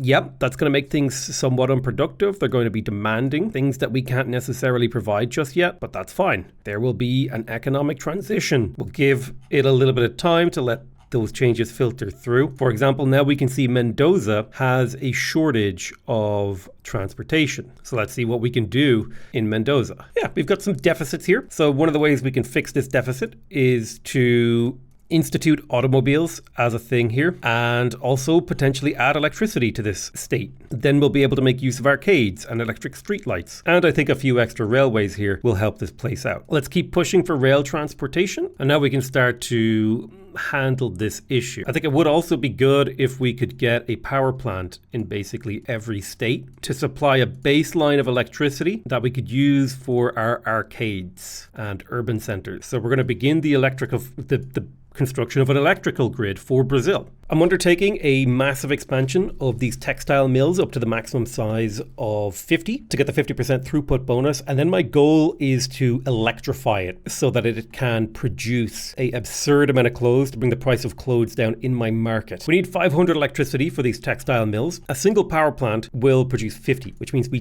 need 10 levels of power plants to supply this. We would in theory need less if we went for steam turbine, which would allow coal-fired power plants, which would double their productivity, which is probably a good move to increase the electrification of our grid in general. We just invented chemical fertilizers, which will allow us to increase the grain production in our country, but we'll probably leave that until we've stabilized, for example, other prices of more important industrial goods. We've got the 10 power plants online. We're going to subsidize them, then come over to these textile mills. We could do the electric sewing machines first. Let me see about that. Oh God, no, that completely tanked its economy. So we'll just do the automatic power looms to lower the demand of labor here. And then while it's in deficit, we will decrease the price of the electricity from all those spare workers. And I'm going to add another 10 power plants here because we're going to need a lot more electricity to fuel this whole area. Now we've brought the price of clothing down to minus 15% across our economy. We just need to make this a little bit more profitable. Bringing down the price of silk as well as electricity will be an important part of that. There is a huge deficit of silk in here, and I want to try to close that gap just a little bit. So getting these plants online will be the play. I completed the Belle Époque, which I don't know what that means. It was like something that I had to not be at war for 10 years or something and have a really powerful country. Quite confused by it, but hey, it was cool. We are the number 4 producer of clothing in the world, and this one factory right here produces 60% of the clothing in Brazil with a 51 textile mill size, a size 51 textile mill rather. Oh, we are way overusing infrastructure here. Well, we need to correct that. I do like that as you zoom in, you can actually see how developed your cities have become based on their population, how many things you've built in them, whether or not you've built railroads in them. It'll actually change the look and feel. The larger the farm network you build, the more ranched out your lands will be. So now we can do coal firing for our power plants. That is something we're going to immediately do on every single one of them. It will make coal and engines more expensive in my economy, but very necessary. And then I'm going to switch to electric sewing machines to reduce the price of these too much. Let's export as many clothes as we can. And then I'm going to do something a little crazy. I'm going to destroy all the textile mills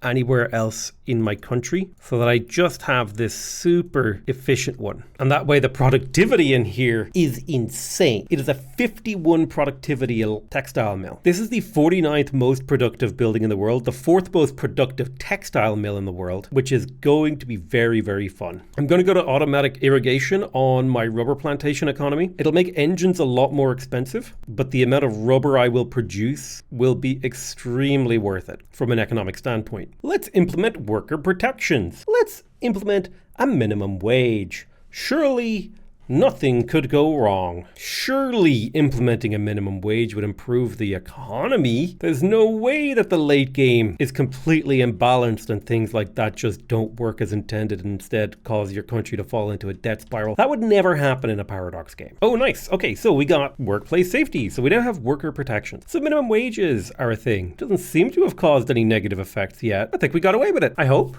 Maybe. We'll see. You know what? Let's go full communist, okay? Council Republic, activate. 100% success chance. Now that's beautiful. I guess I should just declare my interest in the entire world now that I have a huge navy. That sounds like fun. I have an interest in world politics everywhere. We are now the Council Republic of Brazil, which means we could go to cooperative ownership here, or we could go to command economy. Now, command economy could have the potential downside of people becoming aggressive towards. We could have the entire economy be government run. That would require us to become a single party state. Sure, let's become state atheists. I do like the idea of going to command economy. That could be fun. Producing the centralized utopia. Quite sad that Prussia never quite managed to get Germany to form. They've just been struggling the whole game. Best of luck with that. I'll tell you what though, I would lean towards Prussia. Oh! Apparently, the United Scientific Association sided with the opposite side. Well, now I'm just curious to see how that plays out, because I don't really care about enacting socialism upon the world. Or do I? Maybe the world is due a little bit of socialism, you know? Yeah. Maybe it's time. Maybe it's time we did a little bit of military research. You know, we're just investigating possibilities of how we might do war, you know? Yeah. We're doing research. We're investigating. All right, let's start creating some new fleets. These ones are just going to be convoy protectors. Oh shoot, I could make submarines for raiding? Oh man. Oh, no, it's too dangerous. We'll focus on scout cruisers. It's fine. I think if we can raid the Russian supply lines, I wish I knew how to tell where Russia's supply lines were going through. For the home guard, I am going to activate luxurious supplies, which will massively increase the cost of staying mobilized here. I'm also going to activate first aid. Oh no, that would lower their organization. Well, I can't afford that, so we'll just have to wait. Oh yeah, it looks like we're burning through them, which is exactly what I was hoping for. Oh, I see the Russian shipping lanes. Okay. Okay, so if I hover over the Russian lane, I can see where they're shipping things. Okay, that makes my life a lot easier. Yeah, look at these casualty differences. Get obliterated.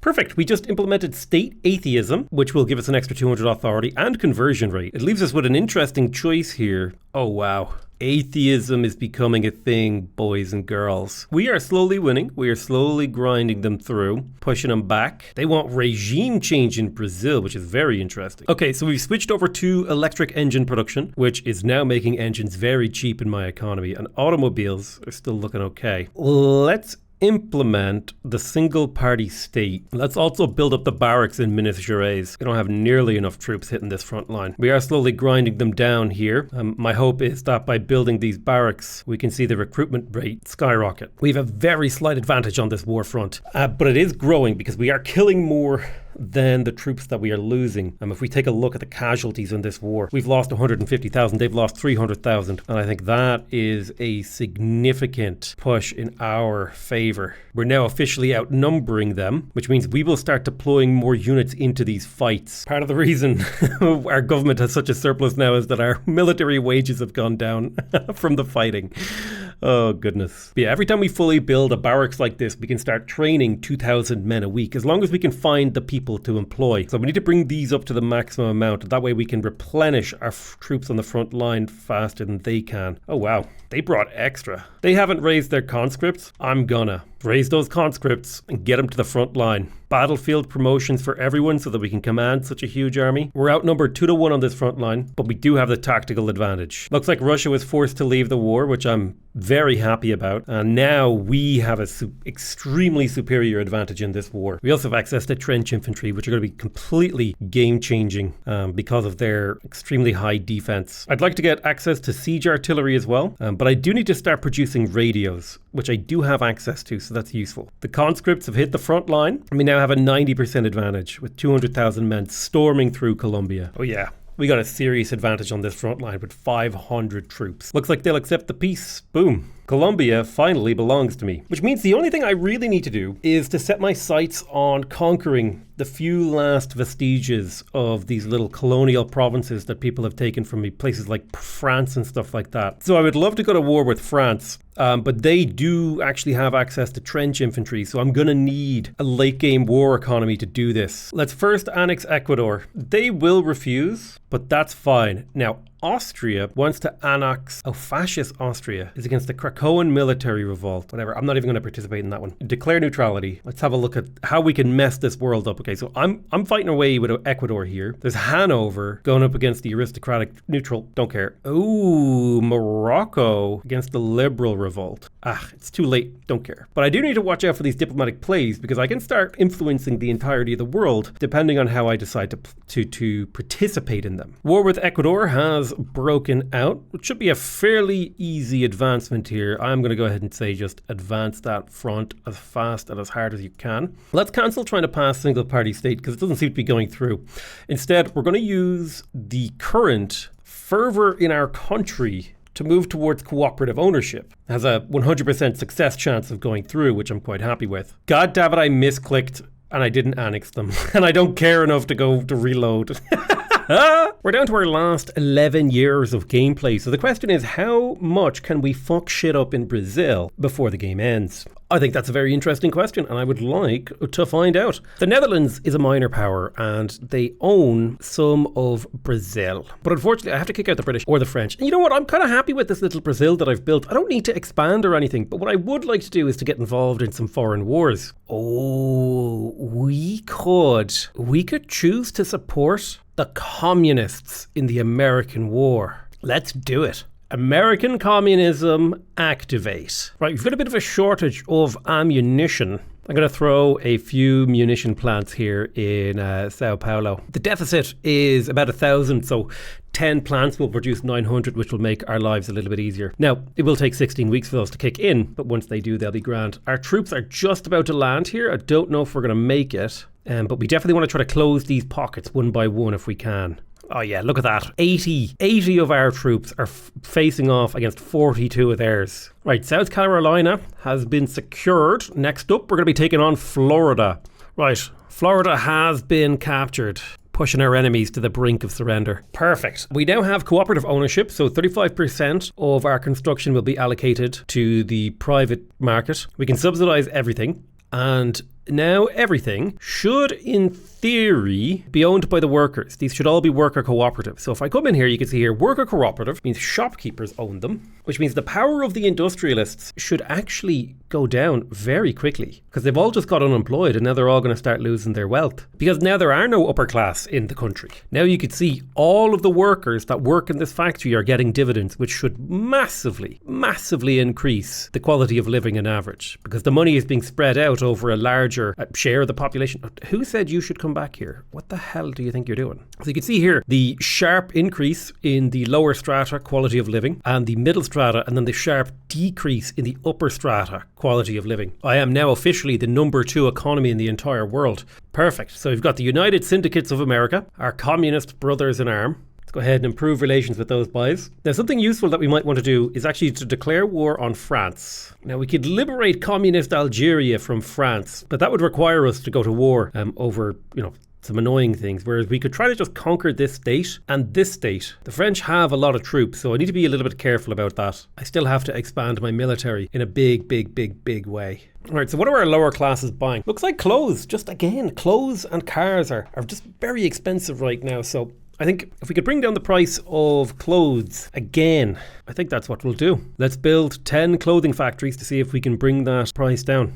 I guess it's time that we pass collectivized agriculture. We're getting rid of the upper crust now, and it'll be the workers of the world that unite. Oh, there we go. Collectivized agriculture has been passed. Now, all of the farms in all of the places are ran by the people. See here? It's now a worker cooperative, although technically we can switch these to government run. It's a question of, do we want them to be government run or do we want them to be worker cooperatives? I think I'd rather them to be run by the worker cooperatives. Well, let's go ahead and implement mass conscription. We're going to need the armies of the world if we're going to unite the workers of the world. We finally managed to hit prosperous. We're still the top country in the world. Average of 25 quality of living for my country. Now, that is just mental. Looks like the big thing we need to make cheaper is automobiles, which, fair enough. I was in the process of building a bajillion motor industries, but then I kind of switched over some production to electricity, and then we ran out of power in a few places. So I'm trying to make electricity cheap and available so we can have an extremely efficient economy. The Workers' Republic. The workers of Brazil have finally overthrown the bourgeoisie government and established a council republic. We can go for the communist angle of things, which is council economy, cooperative ownership, state atheism, and collectivized agriculture. We can also go for the anarchist direction, which is multicultural, anarchist, cooperative ownership, national militia, protected speech, council republic, all that sort of stuff. Or we could stay on the vanguard side of things. Vanguards favour things like collectivized agriculture, command economy, single party state, council republic. Anarchy is a very, very fun path, but let's go for the all power to the council. Now, this will add the 5-year plan. If we successfully increase our GDP by 25% over the next 5 years, we will get 100% loyalists from standard of living. Now, the last thing we do to complete our revolution is to enact the old age pension. So we will do that after we have mass conscription. We definitely still need to bring down the price of automobiles, but I think groceries are also up here, as is coffee. Now, this region right here has special bonuses for coffee plantations. So I reckon I'm going to specialize Piranha's agricultural industry directly towards coffee. We're going to mass build the coffee plantations here. And they should get done actually quite quickly. And while this won't be the most profitable building in existence, it will be fairly profitable. Now, we are also lacking a bit of transportation in this zone, so we will want to build at least some railways. We definitely want to go to electric trains. And so now you can see we fully built the coffee plantations here, and they will have an excellent throughput bonus, a 50% throughput bonus, meaning effectively the workforces will be able to produce a lot more than they otherwise would. There's mass conscription, so we're now able to convert our army convert our population into an army willing to fight for the worker. Now, let's go ahead and implement the old age pension. This will actually lower our workforce ratio, but it will increase the dependent's income, which is nice. And that's essentially like printing money. There's the old age pension. Perfect. Let's go ahead and pop in there and make sure we set that to maximum. Take us a little bit of time. It'll be 100% welfare. If basically anyone who's earning less than the normal wage will get welfare. We'll have less workforce, but we will get extra dependent's income. And that dependent's income is actually fantastic. Let's say I were to take these motor industries, for example. I look at these 37,000 engineers. They actually have a dependent's income. It's a very, very small amount of cash that's coming in, but over the course of a large population, it can be a lot. So, always worth considering. My GDP per capita is number 2 in the world, second only to my vassal, the British Congo. Or rather, to the British vassal, the British Congo. Mine's the Brazilian Congo. I mixed it up there for a moment. Oh dear, there are no more upper class pops in my entire country. Instead, everyone has become middle or lower, and their standard of living is fantastic. Goodness, we still need to bring down the price of automobiles. My people are insatiable. It's time to build a giga food factory in Rio de Janeiro. I've got 51 grocery factories on the way. The goal here is to make food and alcohol so cheap that it would make anyone in the revolution. I decided to bring it down to 42 because I just want to build enough to get the throughput bonus. I don't want to overbuild in one place. Right. By building the food gigafactory, I've brought the price of food down to about minus 17% in my entire economy. So people are now only spending about 8% of their income on that. It's just about to be 1930, and it looks like a very different world than the world that we knew. Like, France looks about the same. Austria, don't even know what to tell you about Austria. And the Ottoman Empire is still clocking about. We've got Persia over here. Great China has been... people have been taking bites out of China. Don't even know what's happened to Japan. Australia, Australia looks kind of like Australia. The British Raj isn't India, Although, to be fair, this is just a mess. I mean, it is India, but it's not independent or anything like that. And I found a guy who will support multiculturalism. I'll go ahead and invite him and see if we can't get that on the way. Brilliant. There's the revolution. We have increased social security to level 5, and we'll get a 20% bureaucracy boost. We have fully become a sort of proto-socialist, trade unionist state. It's quite a fun thing to do. I do quite like the idea of an agrarian autocracy. These are things that we can look into doing as well. I need to find a new place to build an automobile industry, or I need to delete some of the things that are being produced in here. Now, a lot of these factories are profitable.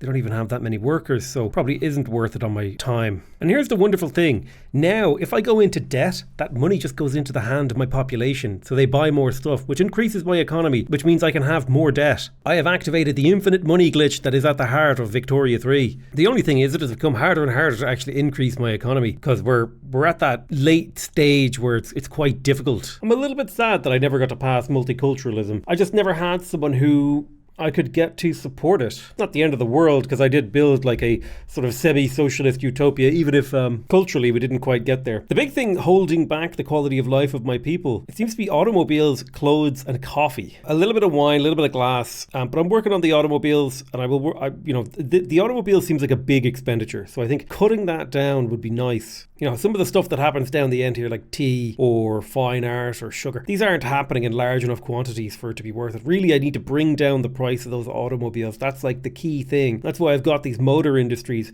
jumping up out of the ground over here in Bahia. I've built all the oil that I can. I still have room for stuff like fishing wharves and things of that nature. But the real issue is I can't get enough cars to the people. The more cars I build, the more cars they buy. The more cars I build, the more cars they buy. It's a never-ending cycle. Right, we just invented the diesel pump. I'm going to start pumping a lot more resources out of the ground by using oil.